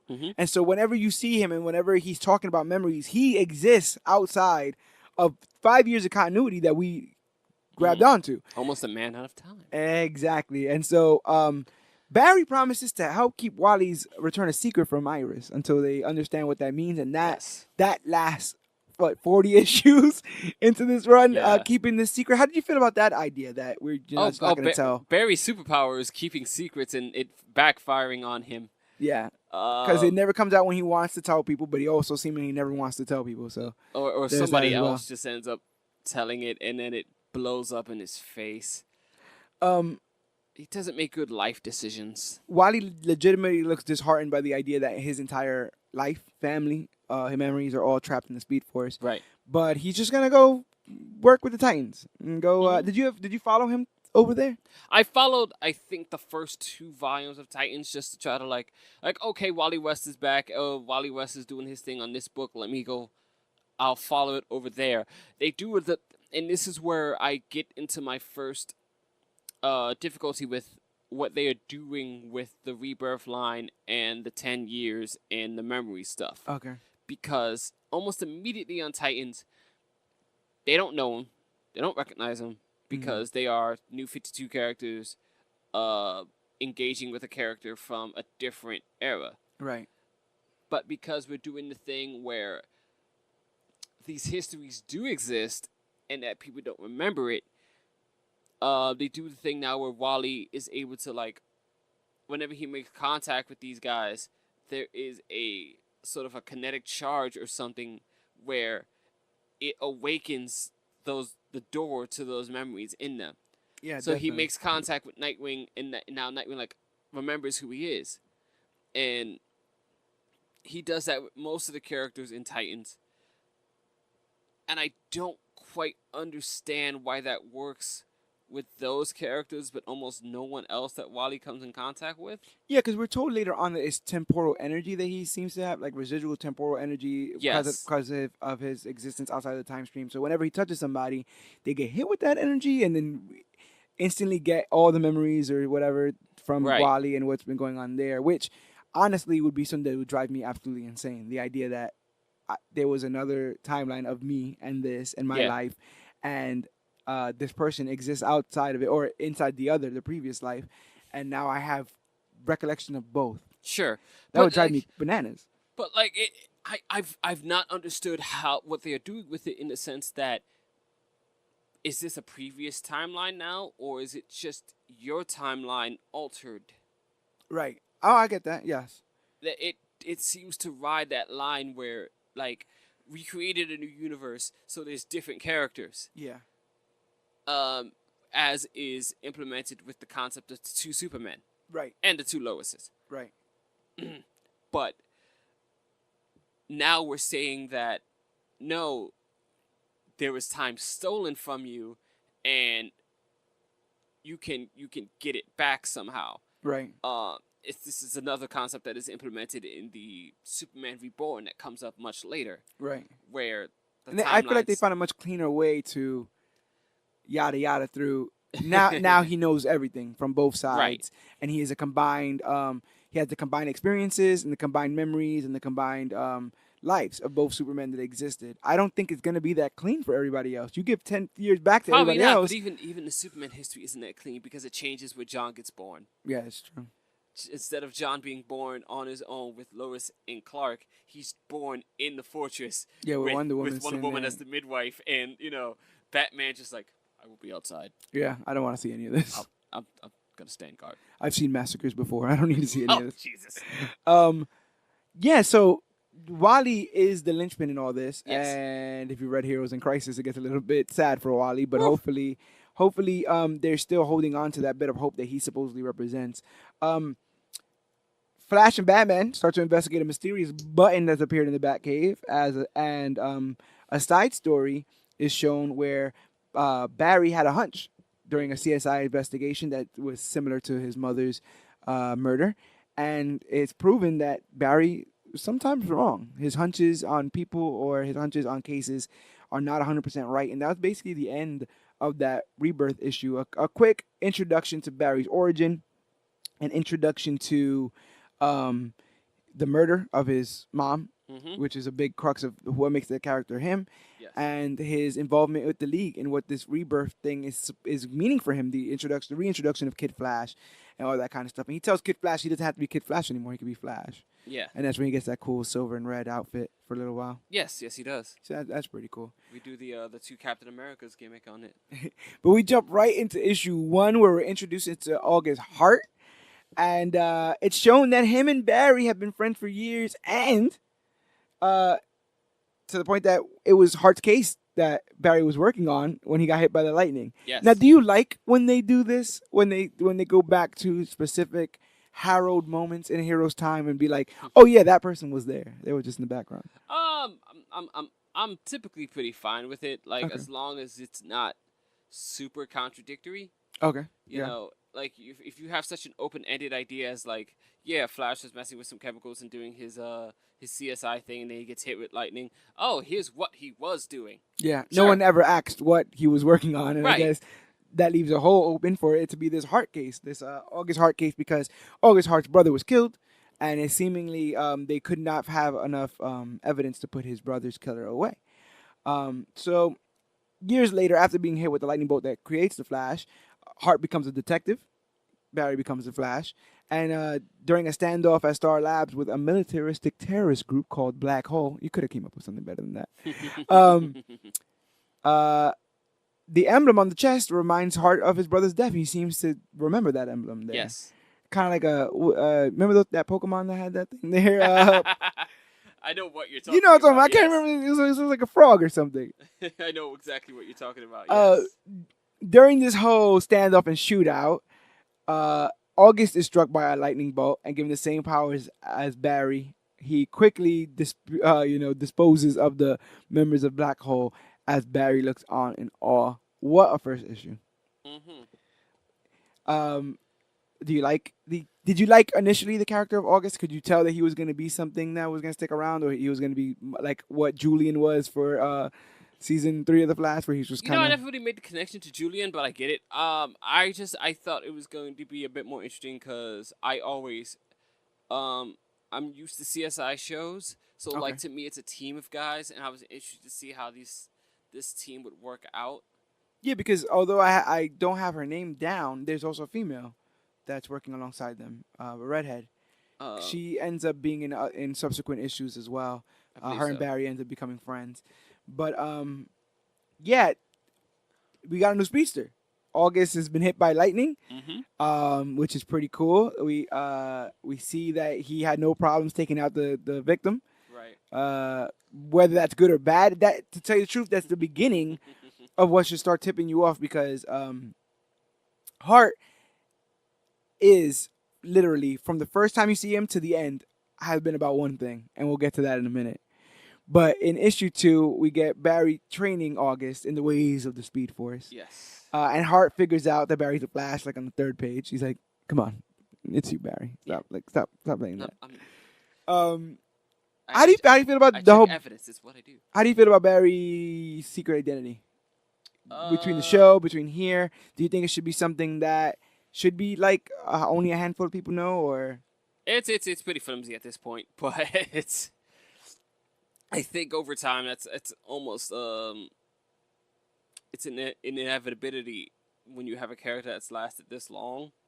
Because in a little bit with Mina, we get the same thing. Yes. And that's in the same volume. Like in the same 7 issues, he's all like, "Yeah, I'm Right. hi, I'm Barry Allen." Well, that's Barry thinking with various other heavy blood run vessels. I can see that. Both at the Hopefully same not time. for August though. No. I don't think so. Doing her best Lois Lane impression, Iris investigates Black Hole, and in doing so puts a target on her back, as you do whenever you are investigating these super top secret terrorist organizations. They came to be like a terrorist cell of mad scientists. Yes. It's very AIM. But yeah, August explains his brother was a cop killed in the line of duty. He's the reason why he decided to become a detective.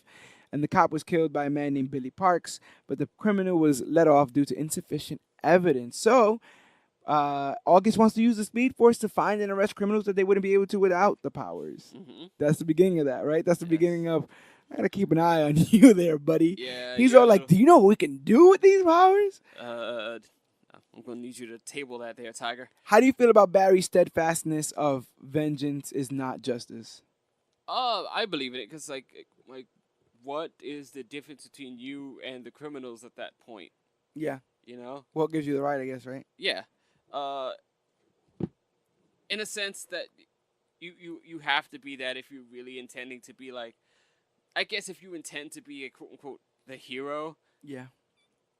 You have to draw those lines for yourself, or else nothing is really any different. If you're just knocking off, the bad people left and right, yeah, you're still one of them.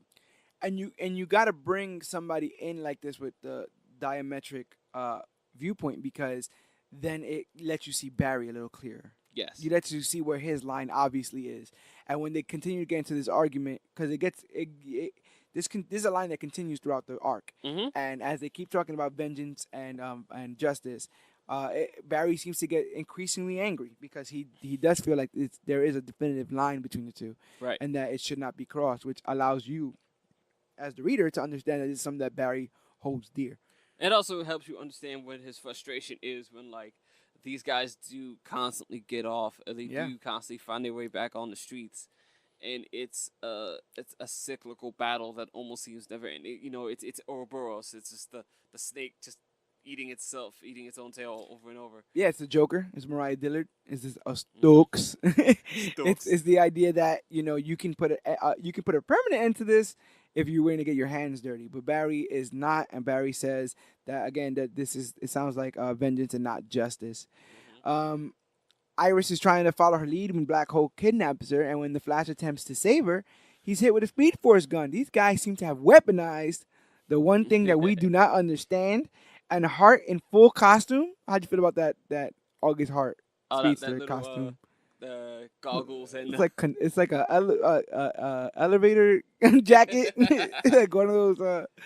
Seems like something on one of the Michael Jackson tours, and then he got some goggles working, and he has like a bandana on his mouth, right? Something like that. I believe some sort of face masking apparatus. Something to keep the bugs out of his mouth. I mean, it got to be. Even though Barry doesn't have one, he just opening it up and doing there. At one point, Barry says something like, "I think the best when I'm running, I have muscle memory and it allows my mind to wander." And that kind of like scared me. The idea that there's a guy running at super fast speed who's not really paying attention. He's on cruise control. And he's all like, "I wonder what I want to have for dinner." It's kind of like that last night. It's kind of like somebody just like walking with the cell phone and they're just I guess so, right? But like at a much hyper speed, he's just expected to like launch himself into a parked car. Yeah, he can go on autopilot. So I thought that was kind of an interesting thing. But August in full costume comes by, helps Barry by using the tricks that he taught him, and declares to be the Flash's new partner, but didn't have a name yet. Were you vexed by his inability to come up with something? No. Something like the Flash? No, I actually to me that was pretty realistic. I was just like, I think you kind of mull over like, what do I call myself? Yeah. So many names have been taken. Like, yeah, exactly. I don't be Kid Flash. I'm like 40. Yeah, you know. I was wondering what they were ever gonna give him. I was wondering, like, his suit didn't scream out anything in particular, so I couldn't, No. you know, it's not like I could figure that out. And they all seem to be the speedsters' names when they're not Flash esque.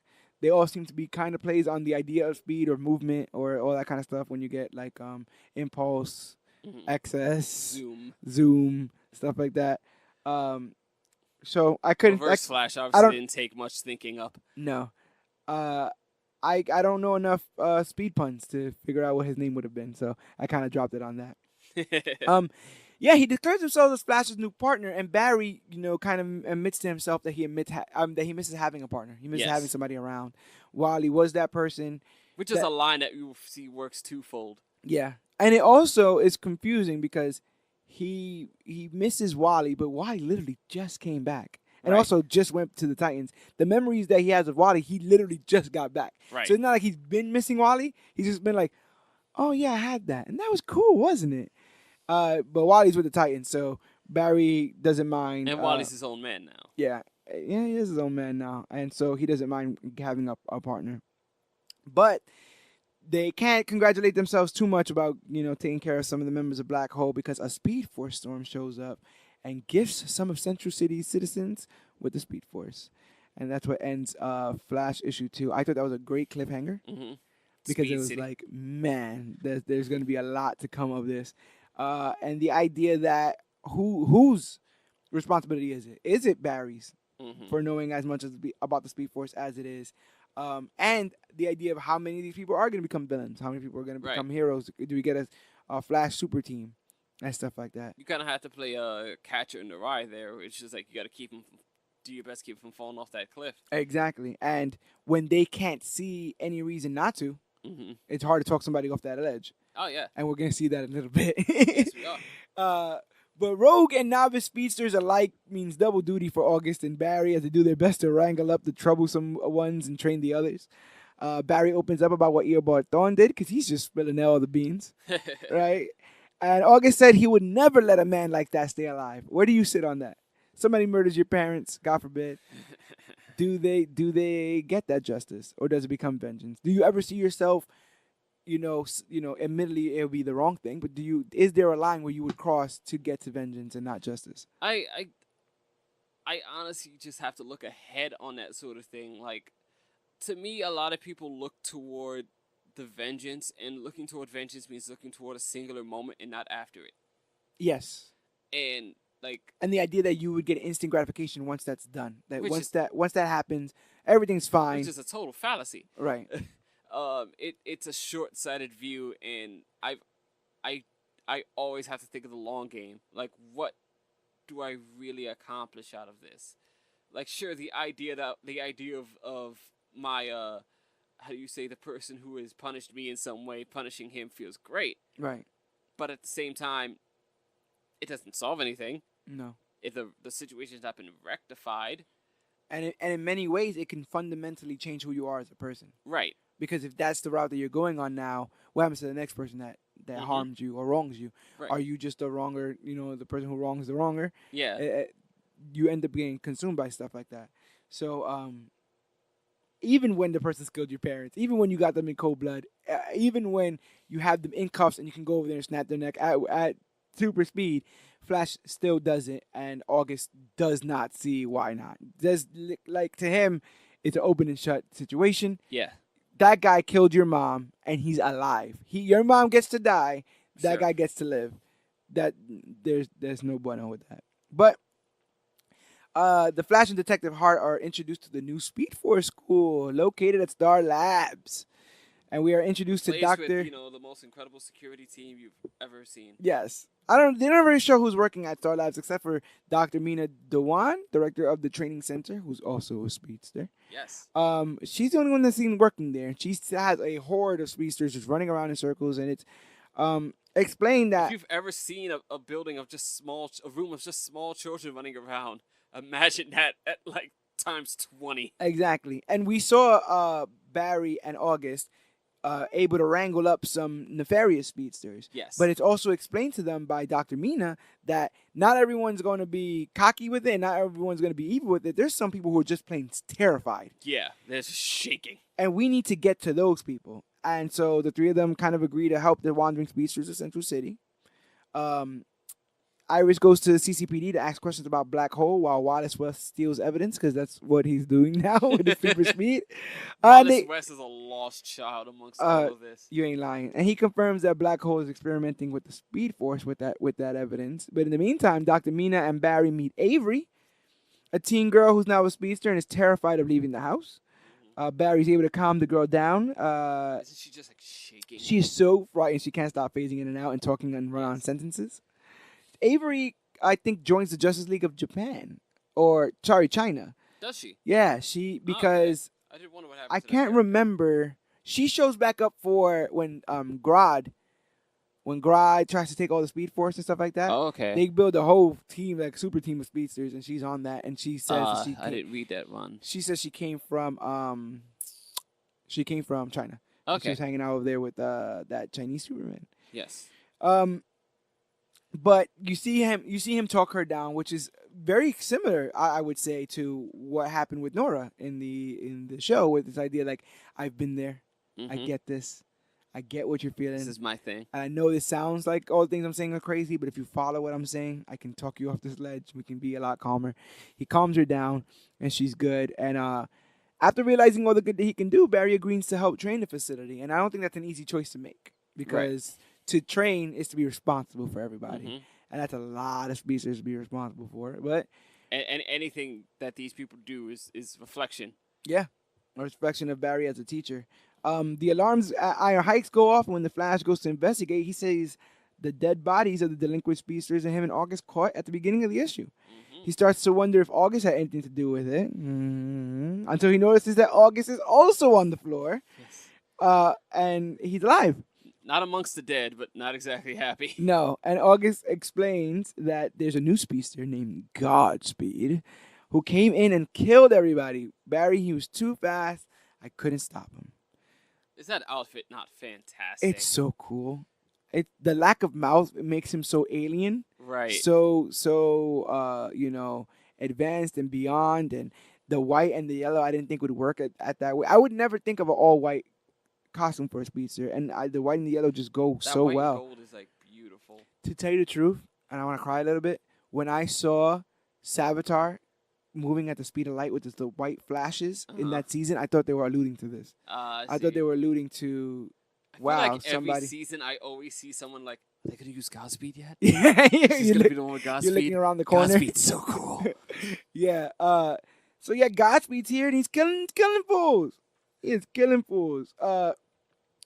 But Barry realizes, well, if I'm gonna be the Flash and I can train people, I should also be kind of training them to protect themselves. Yes. From people like Godspeed. Mina explains that every speedster is sharing the Speed Force. Is this the first time we got this idea? I don't know, but like it didn't seem foreign. Yeah. Or rather, like it seemed like a familiar idea with these sorts of things, where it's like, it's as you said, it's infinite, but it's also finite. Yeah. So like. And the action I heard it explained really well in a YouTube video by Comics Explained. It's a cup of water, and if this cup of water is just mine, I have the entire cup of water. Right. But if I share that cup of water with somebody else, now we both have less water to use. Yes, and it's always been called tapping into the Speed Force. Yes. Alluding to the fact that the Speed Force is like a reservoir of energy, where as many people that take from it means less for everybody. Sure. If one person taps into an internet connection, it's real strong. If 15 people tap into it, it's spread out now. You're giving me flashbacks to Comic-Con. So I assume the Wi-Fi is not very good out there. Not all that great. Not all that great. This is 1,000 people using the same Javits Center Wi-Fi, which probably wasn't all that great to begin with. Yeah, so with everyone sharing the Speed Force, each death of a speedster means that the remaining speedsters are stronger. I also find that this is an interesting direction to go in for me, because it falls into what I think is the X-Men thing, where is it wrong for us to, while we must teach these people to protect themselves, are we making them soldiers? Right.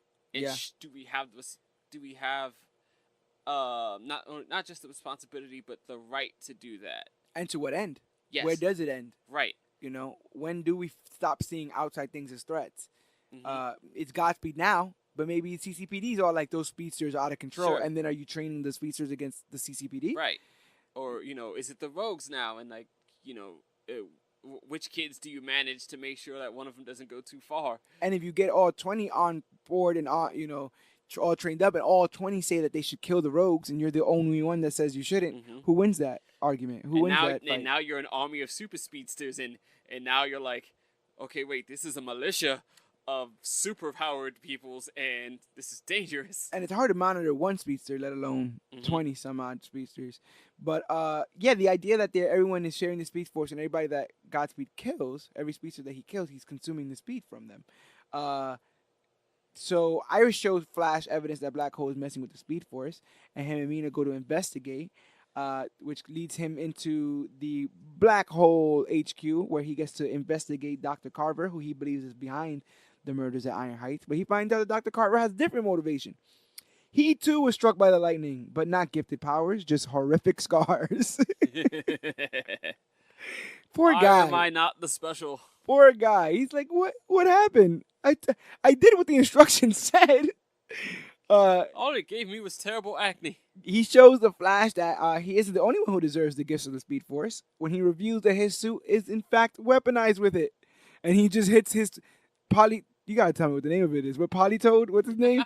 That Pokemon. He hits the chest, and the Speed Force comes at him, and he seems pretty confident at first. Like, this is what I want. And then he's like, this is not what I want. This is immediately tearing me apart. Machine. Yeah. Wait. It's not. Oh, I kind of want that guy from the rooms to be like, you're tearing me apart. But yeah, the Speed Force tested this. The Speed Force takes control of Dr. Carver, turning him into a hulking beast of what, wind? It looks like a force monster, or like a light tornado, a light constructed monster. Right. He's a being of pure energy at this point. Like the beast from Scott Pilgrim that fights the two dragons. Yeah, you're not lying. The speedsters, sorry. Yeah, he becomes a big hulking beast, and right when it seems like that beast is about to destroy Mina and Barry, August is back, and he got some trainees with him. When I saw that, I was like, did you want to bring like the kids? Like, did you? Right. I get that you're here. August at this point sporting a costume that somewhat reminds me of the Jake Garrick outfit. Yeah, it definitely has an old school put together look to it. Yes. And I think that serves it, because you hear about all the utility of the Flash's outfit, and right. I don't think August has any utility. It's just like, this is what I think would look cool when I run. So at this point where like the art kind of changes and it helps center and smoothen out everything. Yes. I don't know if it's a different artist or if it's an improvement, but everything doesn't seem like it's moving, and But again, I'll reiterate that when it is moving, when they are moving, it looks really, really Absolutely. good. So yeah, he's got some trainees with him. The speedsters run around Carver at lightning speeds, ripping away his connection to the Speed Force, because they know that you can just pull it away from people, as this is what Godspeed did. Elsewhere, Wally is trying to use his powers to materialize a suit. Yes. When he gets a notification about the training going on in Star Labs, apparently they have they're sending out like emails, and there's like stuff on the radio. It's like, if you got powers, if you got hit by that lightning, you did like one of those mesothelioma commercials. Have you or a loved one been struck by lightning in Central City? Please go to the Star Labs thing. So he is ready to start. He's ready to start being trained. I think we got inklings to this idea that Wally would be a speedster in New 52. I feel like it, but and if I can remember, New 52 Wallace West showed up in a different outfit. He showed up in that silver and red getup from the future. Okay. Where he was shown to be a speedster in the future. Right. Or something like that. And so this is a dialing back of that. This is we're going to do this the right way. Sure. Because Wally's back, so we got to get Wallace right. And so we're going to start training him. And like the TV show, they still have no idea what to do with Wallace. Not a clue. And I thought there was a little cool thing. He was on the Deathstroke team. I thought it was a cool moment where he was in the show where he was the Flash because Flash was gone. I thought they were going to actually work on that a little bit, but nope. First episode, open and shut. I'm just glad. At Star Labs, Mina, August, and Barry celebrate their victory, and when Mina kisses the Flash, Barry lets her in on his little secret that he is Barry Allen. This to me was the duality of the line where like Barry Allen says he misses having a partner. Yeah, there's one in life and one as a superhero. Which makes me wonder if he got that residual temporal energy that made him realize that he is kind of paired with somebody in the future. When Wally, classic Wally, is talking to Barry, Barry's like, Iris is my friend, she'll understand everything. And in Wally's timeline, they're married. They have kids. And so it's like, she's your friend? Wow. Oh, you know what? I'm not even going to get there with that. He just said something along the lines of like, they took some time from us. So he doesn't really get in on that. You're going to have to work out, buddy. How you like Mina and Barry?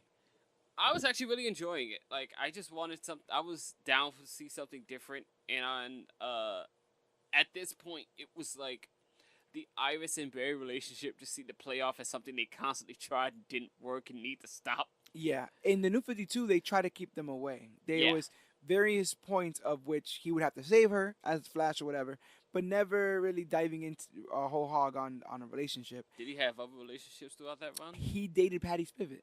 Ah, that lady. So that was pretty cool because she was also in the Flash. Who so briefly appeared and went away. She was awesome though. They were so goofy together. Oh, I wanted it back. And her figuring out that he was a Flash was cherry on that thing. I was so upset that they just she calls a fake train threat or whatever. She's like, yes. I knew it was gonna be you. You were gonna come and save me. Yep. I figured it. So good. But we get an anomaly in Flash number 5. Flash is given the day off. Called Barry's day off. Mina and Barry go on a date, and Barry seems to enjoy the time off and stuff. We get a little bit of story about Mina and how she's dealing with the powers and all that kind of stuff. How do you feel about Mina as a hero, as opposed to just the love interest of Barry? Did you think there was gonna be some kind of like I get where you come. You know, we're not too alike. We're not so different. We're not too different, you and me. Yeah, you have to say that every time. The most overused line, but yet somehow they keep working it in. I'm sort of a scientist myself. Right. I was down for it, especially because like at the time I sort of played with the idea that it's just like we're going to supplement this woman for Iris, but we're also going to give you like the brown woman that you're familiar with on the TV show. I dig it. Yeah. Like, we've still got the Iris on the books, but we're going to just kind of... You always, you see her like this, so we're just going to slip that in. Yeah. I'm glad they didn't give Iris that just outfit where you just stick a ponytail out the back of the... There's a special ponytail hole in the thing. I don't know if you've messed with long hair before, but it's incredibly hard to get hair to go anywhere. Like it doesn't just poke out backwards like that. Although I appreciate the Captain Marvel trick where the helmet just kind of mohawks it. Yeah, it looks pretty cool. Barry dishes the tea with Iris. He's all there like, yeah, I like this girl. She's kind of tight. Meanwhile, Wally shows up for training, and him and Mina get along swimmingly. Initially, there's a little bit of hesitation, but she teaches him some of the tips and tricks. They save some lives. I do appreciate Sorry to cut you off. Go ahead, brother. I do appreciate the hesitation in the sense that, like, they're playing off the idea that Wally has found out that his father was the Reverse Flash of his history, which makes the whole thing so annoying. Yeah, and yet because for so long that was the definitive Reverse Flash, and the Reverse Flash that I knew, Eobard Thawne, was being called Zoom, which is Hunter Zolomon. So I was off. Like, I was really confused about all this. Which is another one of these things that I'm just like, wait, so like if they put all the timelines back together. Well, we know from Flash where now that Zoom returns, Hunter Zolomon comes back as Zoom, and Eobard Thawne from the button is called Reverse Flash. So we're back. We're kind of sort of back. But if Wallace still exists, and they call in this volume, they call Eobard Thawne Zoom. Zoom killed your parents. Zoom's in prison. You need to go kill Zoom. In this Superborn Reborn universe, if Wallace still exists, did Daniel West also still become the Reverse Flash? Or was he also still on the Suicide Squad? And Wallace is Iris's nephew, right? And then Wally is the brother, or is it the other way around? No, it's I don't know. And then did Superman and Wonder Woman still bang? Does Lois still have superpowers? That's a whole thing. There's a whole thing there. Lana Lang. And there was a point in the Superman book or the Justice League book or whatever where like there was the kid of Wonder Woman and Superman from the future. Yeah, it's a lot. And I was just like, what is happening? These timelines get a little crazy. But I'm glad that I liked watching them bond. I liked watching them. Y'all to just do the incursions from Marvel and just like slam these worlds together. Yeah. I like the character of Wallace. I just feel like even to this day, we're 2 years past this arc. I don't think they've given him anything to sink his teeth into. Nothing. That kid needs his own arc of something, maybe even his own book. Sure. And I feel the same way about Wally, really. I don't think he should be an ancillary character on a team. My entire problem with everything they did with Wally was the fact that, like, from the day we released Rebirth, we made this out to be a huge deal, but he does not get anything of his we own. benched him. We told everybody that he was the star player. That, yeah. And then we benched him. Right. And it's like the Titans doesn't have a quarterback, so it's like it's a team book. Everyone's getting a little bit of everything. We started off with don't tell Dick that though, by the way. No, not at all. No, not at all. He's the tech management for Justice League now. Yeah. We put no, he's the star quarterback now. Yeah. Dun, dun, dun, dun. Justice League Odyssey, the one that everyone. Oh yeah, you know. So excited about. We'll get issue 2 eventually. We went into Titans with Wally West being a big deal and like bringing everyone back, or rather bringing the memories back of everyone, of him and like their friendship. Yeah. And then everything just sort of faded away into like their adventures, and Wally West just became like that guy on Titans. Right. And who occasionally appears. The speedster on Titans. Right, and just occasionally appears on the Flash book. Yeah. And which they also set up a scenario in which he doesn't have to appear because he doesn't want to alert people to his existence. Right. So they kept him out of sight. He never goes to talk to Linda and remind her of those years. Nope. Especially since like the kids are still gone, but she'd remember them. Yeah, not until Flash War do we see like the end result of all that kind of stuff going on. It brings Wally back with such fanfare and just immediately forgets about it. Yeah. You know? Just kind of, you know? It's like, make another wrestling reference. It's like, Bobby Lashley came back and it was a big deal, and then we just put him in tag matches. Yes. Yep. And now now it's all about more about the manager than it is about him. Yeah. So I don't know what was ever the plan for Wally West, if there ever was one. And if there was, I doubt there was a one for Wallace. Right. if they definitively had a plan for Wally, I don't think they had anything for Wallace, because in my opinion, the omission of Wally in the New 52 meant that they were going to have Wallace take all his stories or go in that direction. The introduction of Wally again in Rebirth means that they'll just go that route with it, which gives Wallace nothing to do. They throw him on Teen Titans, which, again, member on the team, stuff like that, but they don't really give him anything to sink himself. He gets to be the token little teenage speedster. And his biggest grudge, his biggest story arc would be the idea of Daniel West, his father, being the Reverse Flash. But to my knowledge, he was put on the Suicide Squad and he was killed. The problem with Titans at this point is that it is the group that has been allowed to grow. Yeah. Because like these were the teenagers that young people grew up with. Right. And they were allowed to sort of graduate from their teenage legacy positions and sidekicks and so forth. But they never got to big time. Or like also felt like they didn't want to get to the big time. Like there's this level of like, well, we're still not Justice League, so we're edgy. Like we're still get to be our cool little clique. Right.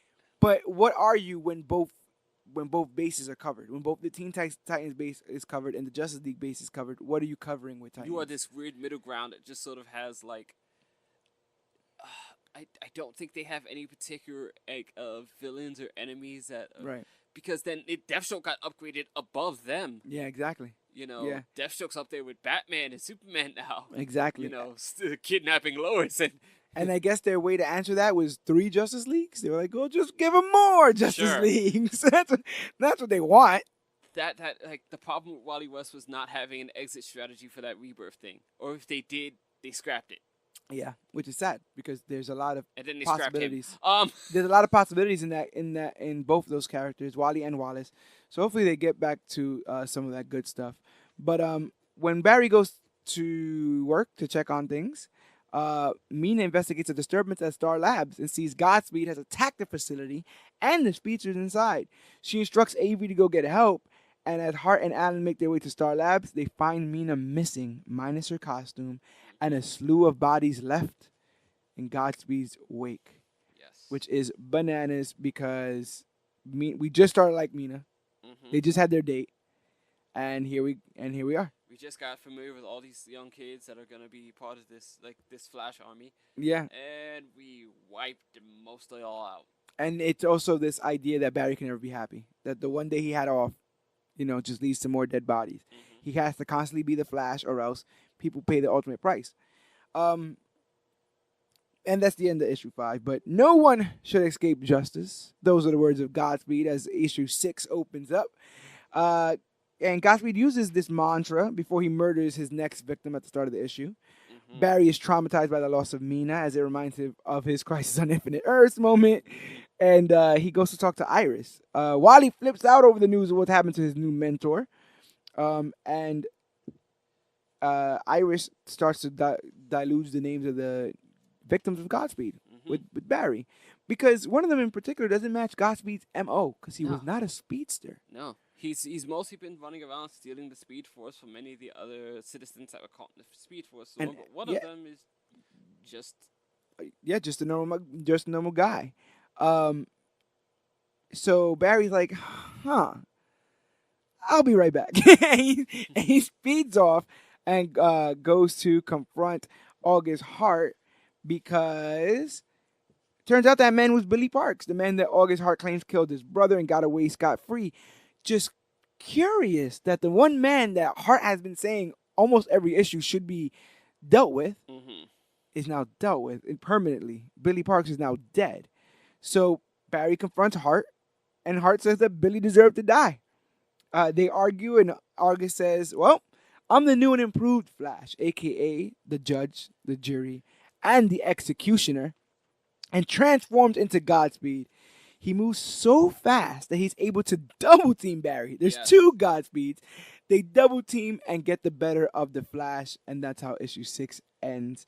How'd you like that cool little villain monologue that Godspeed gets to do there, where he's just, you can see him getting increasingly angry and increasingly tired of Barry's crap, his Boy Scout crap. I enjoyed it. I really liked this the scene that's drawn where it's like they're just sort of in this grassy park area and there's stuff flying around them and it's just a chaotic foreboding scene. Yeah. Like I can see it moving cinematically. It's really good looking. Definitely. I like when I like that look there where he puts his head down once he realizes like the jig is up. Like, well, yeah, I've been caught. Yeah, and it's fine because the only thing I wanted to do was already done. Yeah, the one thing I wanted to do is already done. So unless we're gonna fight about that, there's nothing else to talk about.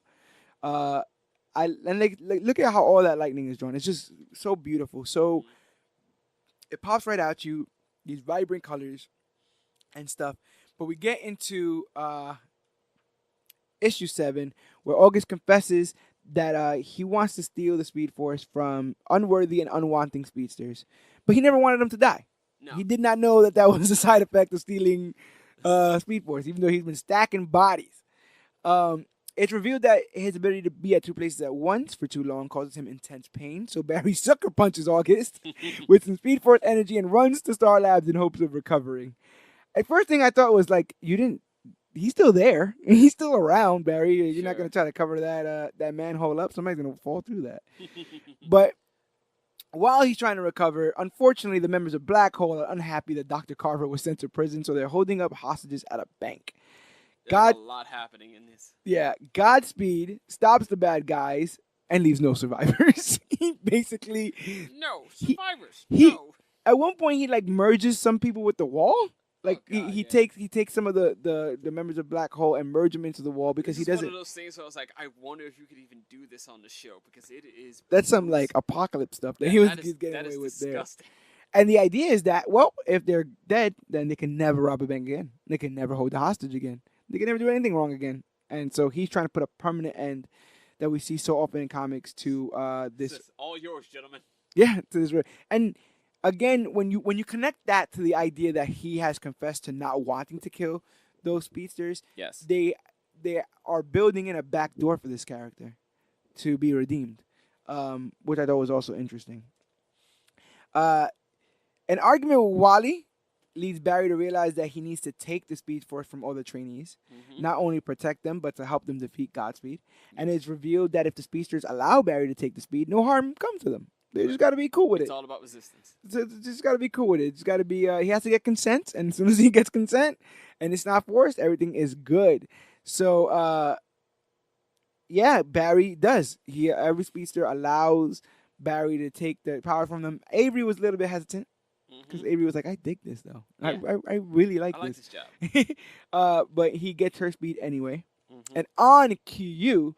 Angered by them relinquishing their gift, Godspeed arrives and tells the Flash that tells him about the final phase of his plan. You see, Godspeed is feeling a little bit altruistic. His final phase of his plan is to do Barry a favor and kill all the enemies in Iron Heights so that Barry could live a rich and full life. There's the reason. Especially including the man that killed his mother. Yes, Zoom. He theorizes that the reason why Barry has not been the reason why Barry can't do things like, I don't know, solve the case of who killed August Hart's brother is because he's too busy in this revolving door scenario with these villains. Well, if all the villains are dead, then the Flash has a lot more time to save people. Yes. He stops worrying about defeating people, starts worrying about saving people, which, I mean, crazy logic, but there's some kind of logic there. Yeah. I put away a thief, a gorilla pops out. I put down a gorilla, and a guy pops out of a mirror. You can never forget about that gorilla. He's always going to show up. I chopped the guy in the mirror, and I got to deal with the dude with the creepy dagger. Yeah, but then the freeze gun shows up. You got to watch out for all that stuff. And there's a guy with what do you say? Birthday boxes with bombs in them. Oh my God, terrible.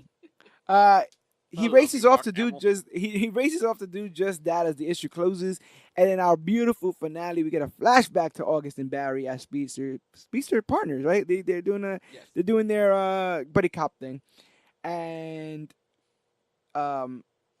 it's just showing again that Hart always saw the powers as something he could use to get away with things because he's like, you know what we could do? We could do like the perfect crime with this stuff, and Barry's like, No, and he's always the one that's trying to rain on August's parade because August always has these sinister plots and plans, and he's always like, "Nah, we're not gonna do that." Back in the present, Barry tries all the things he can do to stop Godspeed from killing the inmates at Iron Heights, and when Godspeed uses his trick of creating two speedsters, Wally shows up to lend a hand, and they run around Godspeed, looking very yellow and red. Yes. They run around both Godspeeds to absorb his speed force, and the power is so intense it gives Wally a brand new costume, and he officially becomes Kid Flash. Hell bent on proving his point still, August goes back to trying to kill the inmates, because he's all like, oh no, I'm still totally going to do that, and in particular, Zoom. And he literally sees Zoom's whole existence as like mocking the death of Barry's mom, and kind of mocking the justice system. This idea that you could just get away and live and, be happy. So he really wants to get Zoom done with.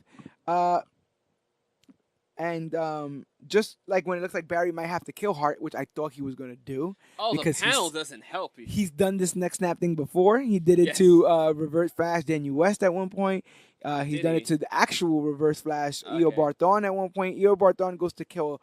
now, I don't remember, how long the time frames are of it, but like the panel here where he just grabs Godspeed from behind, yokes him up, just evokes that Man of Steel scene. Oh yeah. So it's just like oh, his Flash could snap his neck. And I think that Man of Steel scene might be referenced to that idea because the first time I've seen this happen, and ironically, I wrote an article for CBR.com about the top 10 or 15 neck snaps in comics, and the Man of Steel snap is there. But one of the precursors to that was Barry is getting married for the second time after Eo Barthon has killed Iris West by phasing through her forehead. He kills Iris West. Cool. He goes to get married again, and on his wedding day, Reverse Flash shows back up, and he's like, "You're never gonna be happy. I'm gonna go kill that wife too." And so they race around the world, and as they get to the church, like the block of the church, Barry yokes up Reverse Flash, and he's like, "Don't do it! Don't try to kill her!" and screams, "Not again!" And when you hear a snap, when he lets go, Eo Barthon is dead, and they have to do a trial of the Flash, with the Justice League and everything to figure out I was just whether curing or him not with this really bad headache. Yeah. So I thought they were going right to that, and I was like, oh my god, he's gonna kill Godspeed, but just knocks him out. Yeah, he subdues him with a chokehold and proclaims that there's always another way, that the Barry Allen way. He tells Wally that he's got that new fancy new yellow and red suit because he earned the power of a speedster. And Wally says he felt a wave of calm come over him as he became the new Kid Flash. So that was their way of cementing Wally's place in that mythos. I thought that was pretty cool. Mm-hmm. The Flash takes Godspeed to prison, and as Barry Allen decides to have a chat with old August, the man, while he's in custody. This is every show ever, right? This is, well, the adventure's over. I'm going to sit down with the man now and figure out what the heck is going on. This is Joker and Batman. This is Deathstroke and Ollie. Yeah, we're time to sit down and without the capes and figure out what's going on. August promises to never reveal Barry's identity. Yes. I think also trying to reinforce that back door of like, I'm not your enemy, Barry. You don't agree with me, so you see me as an enemy, but I don't see you as an enemy. Sure. I see the outside forces that are mocking our justice system as enemies, and I see the people who get away with crimes because there's insufficient evidence as enemies, but not you. You're a hero, I'm a hero. You could probably be better off this way. Right. Flash, Barry Allen also reveals that Billy Parks, the man that he took out, yes, did not kill his brother. Yeah, that's also which that happens after Barry. August says that the other speedsters might be upset with Barry because Barry has a power and an authority that they don't have, and that he probably doesn't deserve. So when Barry drops that bombshell that Billy Parks, the man that hard accused and killed for murdering his brother, when he dropped that bomb, it seemed kind of petty. Like, oh, you want to say shady stuff? Well, by the way, that guy you killed, he was innocent. Mm-hmm. So Wasn't him. Yeah, but your justice is flawed. August has a pretty sick monologue where he goes on to say, like, I know you have things on your plate that you want to get to, but you're never going to get to them. No. Because all these villains that you choose to keep alive will keep keeping you busy, just like Black Hole is going to keep keeping you busy. And by the way, I know who runs that organization, but I'll tell you later when I need a favor. Yes. Because I have a sneaking suspicion that you're going to be coming knocking way before. You're going to need me way before I need you, and you're going to come knocking. And that does happen in the future, but not to spoil it in case any of you guys want to get into some of the volumes of this.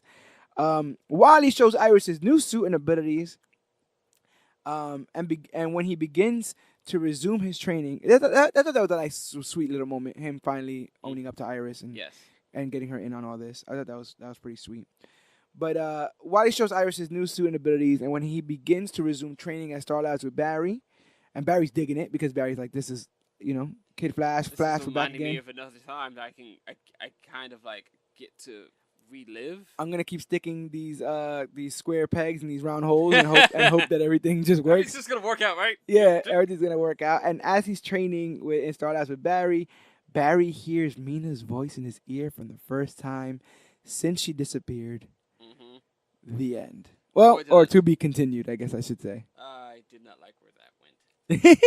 Oh, where it eventually goes? Yes. Oh, so you read up to that point? Yes. Well, not to spoil it for the readers, but I thought at the time I was like, oh, what is up with this? Mm-hmm. There is something going on here. But what did you like about this volume? What did you like about Godspeed as a character? And what did you like about the characterization of Barry in this Rebirth, at least the beginnings of this, that kind of call back to your fandom of maybe the show or superhero media altogether?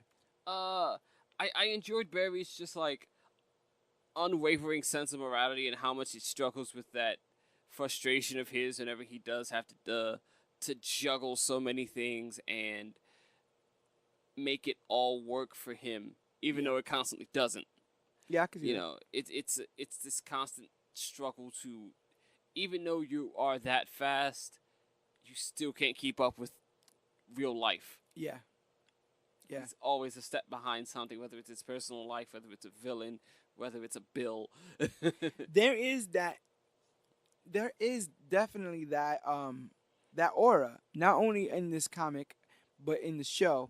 And it's something that I feel like is best characterized under Superman, Sure. but they never do it. And it's this idea that even with the powers, and even with extending yourself out to the most that you can, you literally can't save everybody. Right. And the pain that that causes when you realize how much of your powers enable people to live because you save people. And so, do you pick and choose? Does life pick and choose? Mm-hmm. When do you let go of the fact that, well, I saved that retirement home, but that bus full of kids Right. blew up, Right. and or I saved those Girl Scouts, but then those soldiers got gunned down by terrorists, and it's this idea I that you saved the can't farm from a flood, but the flood killed all the pigs down by the riverside. Yep, and then the tornado came, and my pops was all like, "Don't save me." It got to a whole thing, but I think with Superman, because he has that pedestal and the failures are so like far reaching, I always fear the idea is that we have to build Superman to be constantly successful so that the failure hits. I like that. I like that. To tell you the Yeah. truth. And we see how quick. At one point in this comic, Flash is simultaneously dealing with the shooters at Star Labs and dealing with a fire. Right. So he can be stretched out. But Yeah. even in that instance, he had no idea what was going on with Godspeed. Right. So it's this idea that the man has the heart, the man has the brains, the man has the power, but evil's gonna be evil, Yeah. and you can't watch everything and everyone all the time. Superman can't, Right. Flash can't, and they should be reminded of that. They should be brought down to a level Right. where you're not this all-encompassing hero all the time that can solve Especially in everything. Flash's case, where there's just constantly like a rash of petty crime. Yeah, Like it's not always world domination and mass murder on some sort of ridiculous like religious scale or something. It's like there's a bunch of dudes just trying to rob banks sometimes. and time doesn't work on convenience. No. So that one time you go to do the petty crime stuff, something very serious will be going on in the other half of the Yeah. world. And then are you the savior of the world? Are you the savior of Central City? Like, what is your responsibility? Because Right. you have all these powers, and with great power comes with great responsibility. Yeah. What do you do? And I like that they categorize him really well in that. I love the Godspeed design. I don't know if I want him to be a tweener. I think he's better served as a straight up villain. But I understand people's exhaustion with the idea of a speedster villain. Sure. And that they're all like kept away, they're all locked away, and whenever you want to get one out, you can just break one out. But I don't want him to be like just maybe not just a straight up villain. But I don't want him to be the necessary evil either. okay, Like the way they sort of paint Red Hood as like that necessary darkness. right, I want him to be just like an equation that Barry can't completely solve. right, He's doing bad things for his own altruistic reasons, and it's something that he constantly is like chasing after, but also ends up using in his favor. yeah, You're right. In the same way that you could say in Luke Cage that Bushmaster was the villain, but it was also something that like that Luke Cage ends up using to help himself. right, yeah. And with And you have to balance those issues. August and Mina both showed Barry stuff about the Speed Force that he knew nothing about. Yes. And the idea that the character who's been around 50, 60 years at this point can still learn stuff about this entity. At one point he says that Argus, Star Labs, and the Justice League all have a treaty that they're not allowed to investigate the Speed Force. Really? It seems kind of foolish if I'm Argus. Like, oh no, that untappable thing of energy that you're constantly using to change time, reality, and people's lives. Nah, you're right. You're good on it. We won't ever open that Pandora's box. It's just a big sign on the doors. It's like Barry's closet. Don't open. And with Carver and Black Hole, it seems like they're fine with doing that. Yeah. So I thought that was cool. And I think the biggest thing I dug about Godspeed is because the character of the Flash is so rooted in time and history, and characters like Batman similarly are. Mm-hmm. It's hard to create engaging new villains. Yes. A lot of these books end up becoming. You remember so and so. You can leave an Iceberg Lounge card, and people already know what villain's coming up. You understand? Right. And you show the Reverse Flash logo, and people get excited. To build a new villain and to have him be nuanced and engaging is hard. Especially when on the paper it's like just another speedster. Exactly. And that's what people were up in arms about speedsters in the show. Like how many villain speedsters are they going to be? We got 3 in a row. It's just like, okay, it's like it's more running. Yeah, and we had that trajectory chick for a little while too. Remember her? Yes. It's a funny name. That she just sort of ran herself into like disintegration. Yes, she did, and I thought that was like a nice little callback to Crisis on Infinite Earths. Yes. But also, when they do the Speed Force storm at the end of the Savitar season, I thought for sure we were getting this story, bro. You and my friend did, and I was telling him just like, I'm like, it's right there. Barry shows back up, and there's mad speedsters because people got hit by the lightning too. But the Speed Force is calling to me, so I'm gonna walk back into it and see what happens. I was like, what? Madness! But it is what it is. Because I knew there was going to be a time jump, which meant they weren't going to leave it for Wallace to deal with. Yeah. I can't believe they... Because, you're going to leave Wallace to train all these new speedsters. So, at least where this leaves us off, we have Zoom, who's still in prison, who's going to end up being called the Reverse Flash soon. We're actually going to get the actual Zoom, Hunter Solomon, in upcoming issues in the Flash War. Mm-hmm. You have 2 Wallies. You have Avery. So we do have quite a crop of speedsters at this point. Yes. Do you like the idea? Because this harkens back to the Jay Garrick, Bart Allen, Wally West, Barry Allen, Max Mercury, Jesse Quick. Do you like the idea of speedster teams, or are you more of a singular speedster kind of guy?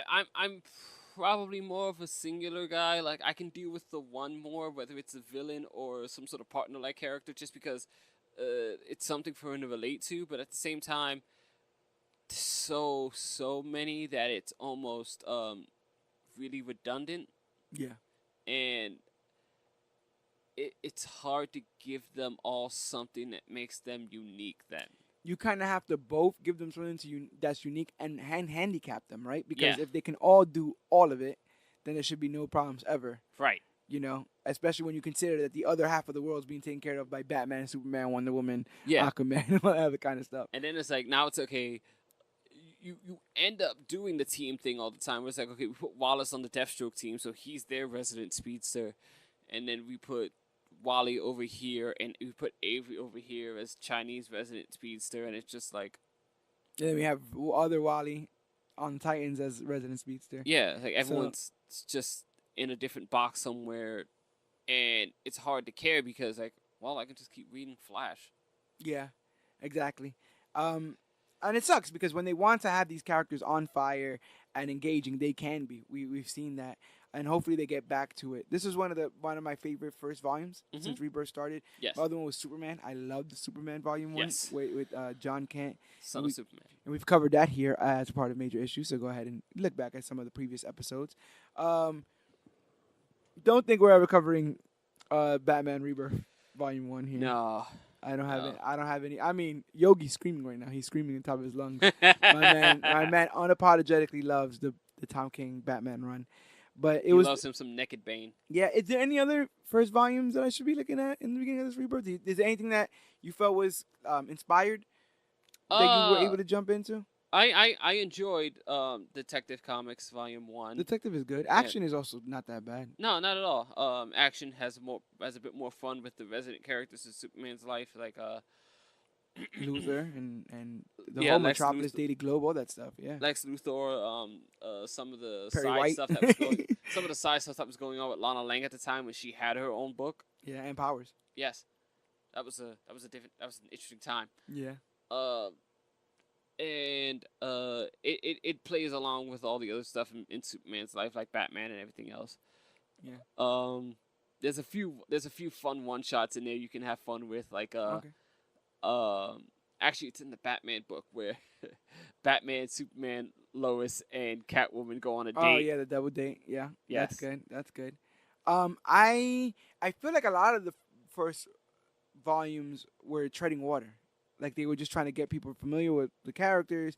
They didn't want to do anything too big or too small. And then you blink, and we get Metal, which kind of disrupts the flow of everyone's first volume because it's such a huge event with such huge stakes. Literally, the entire multiverse is on the line. Sure, and everyone's book had some tie-in at some point. Yeah, or it references back. Remember that time all those crazy Batmen showed up? Right. And so you have that too.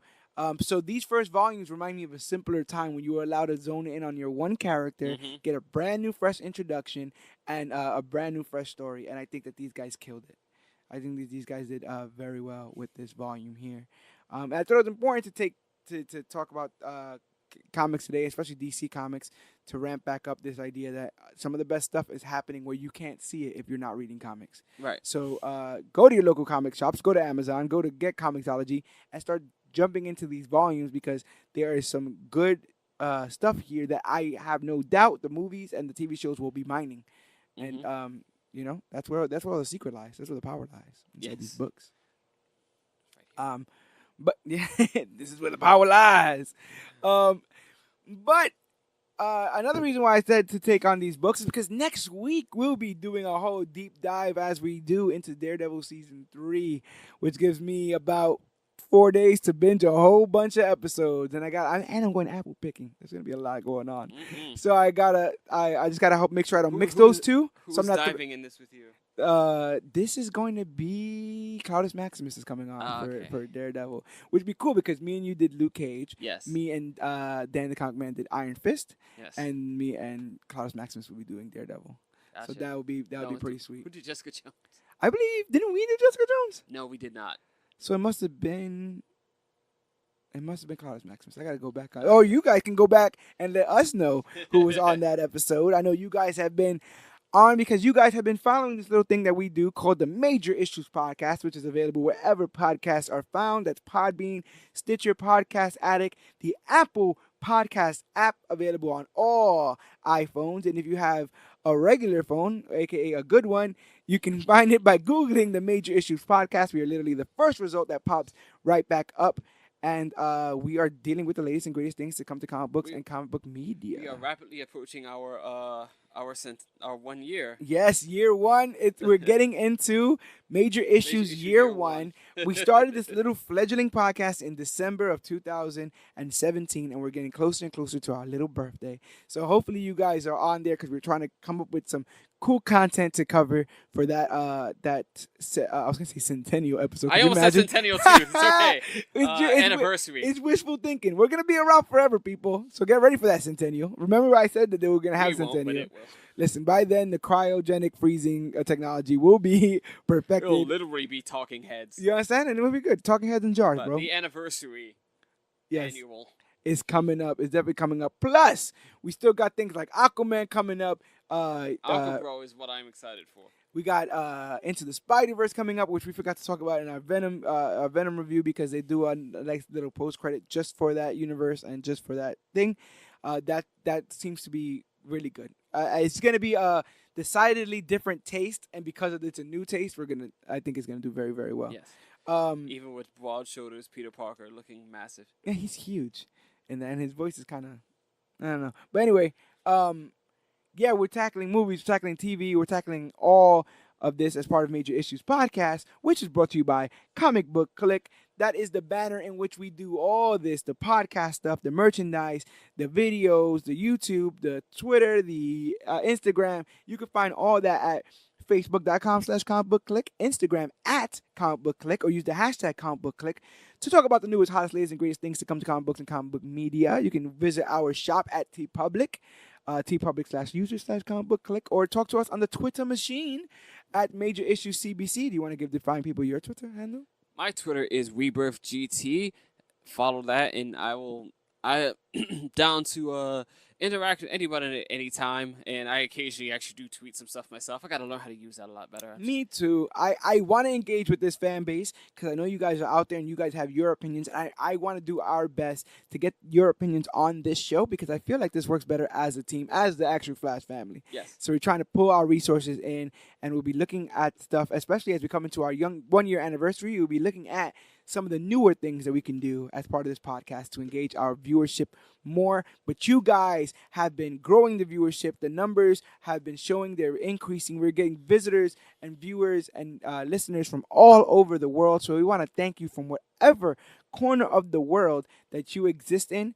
Thank you so much for being a part of this, because I've been to the future and I know that we become the latest and greatest thing to come to comic books and comic book media. I'm convinced that like it is President Luthor in a head in a jar. Yes, that's exactly what's gonna happen.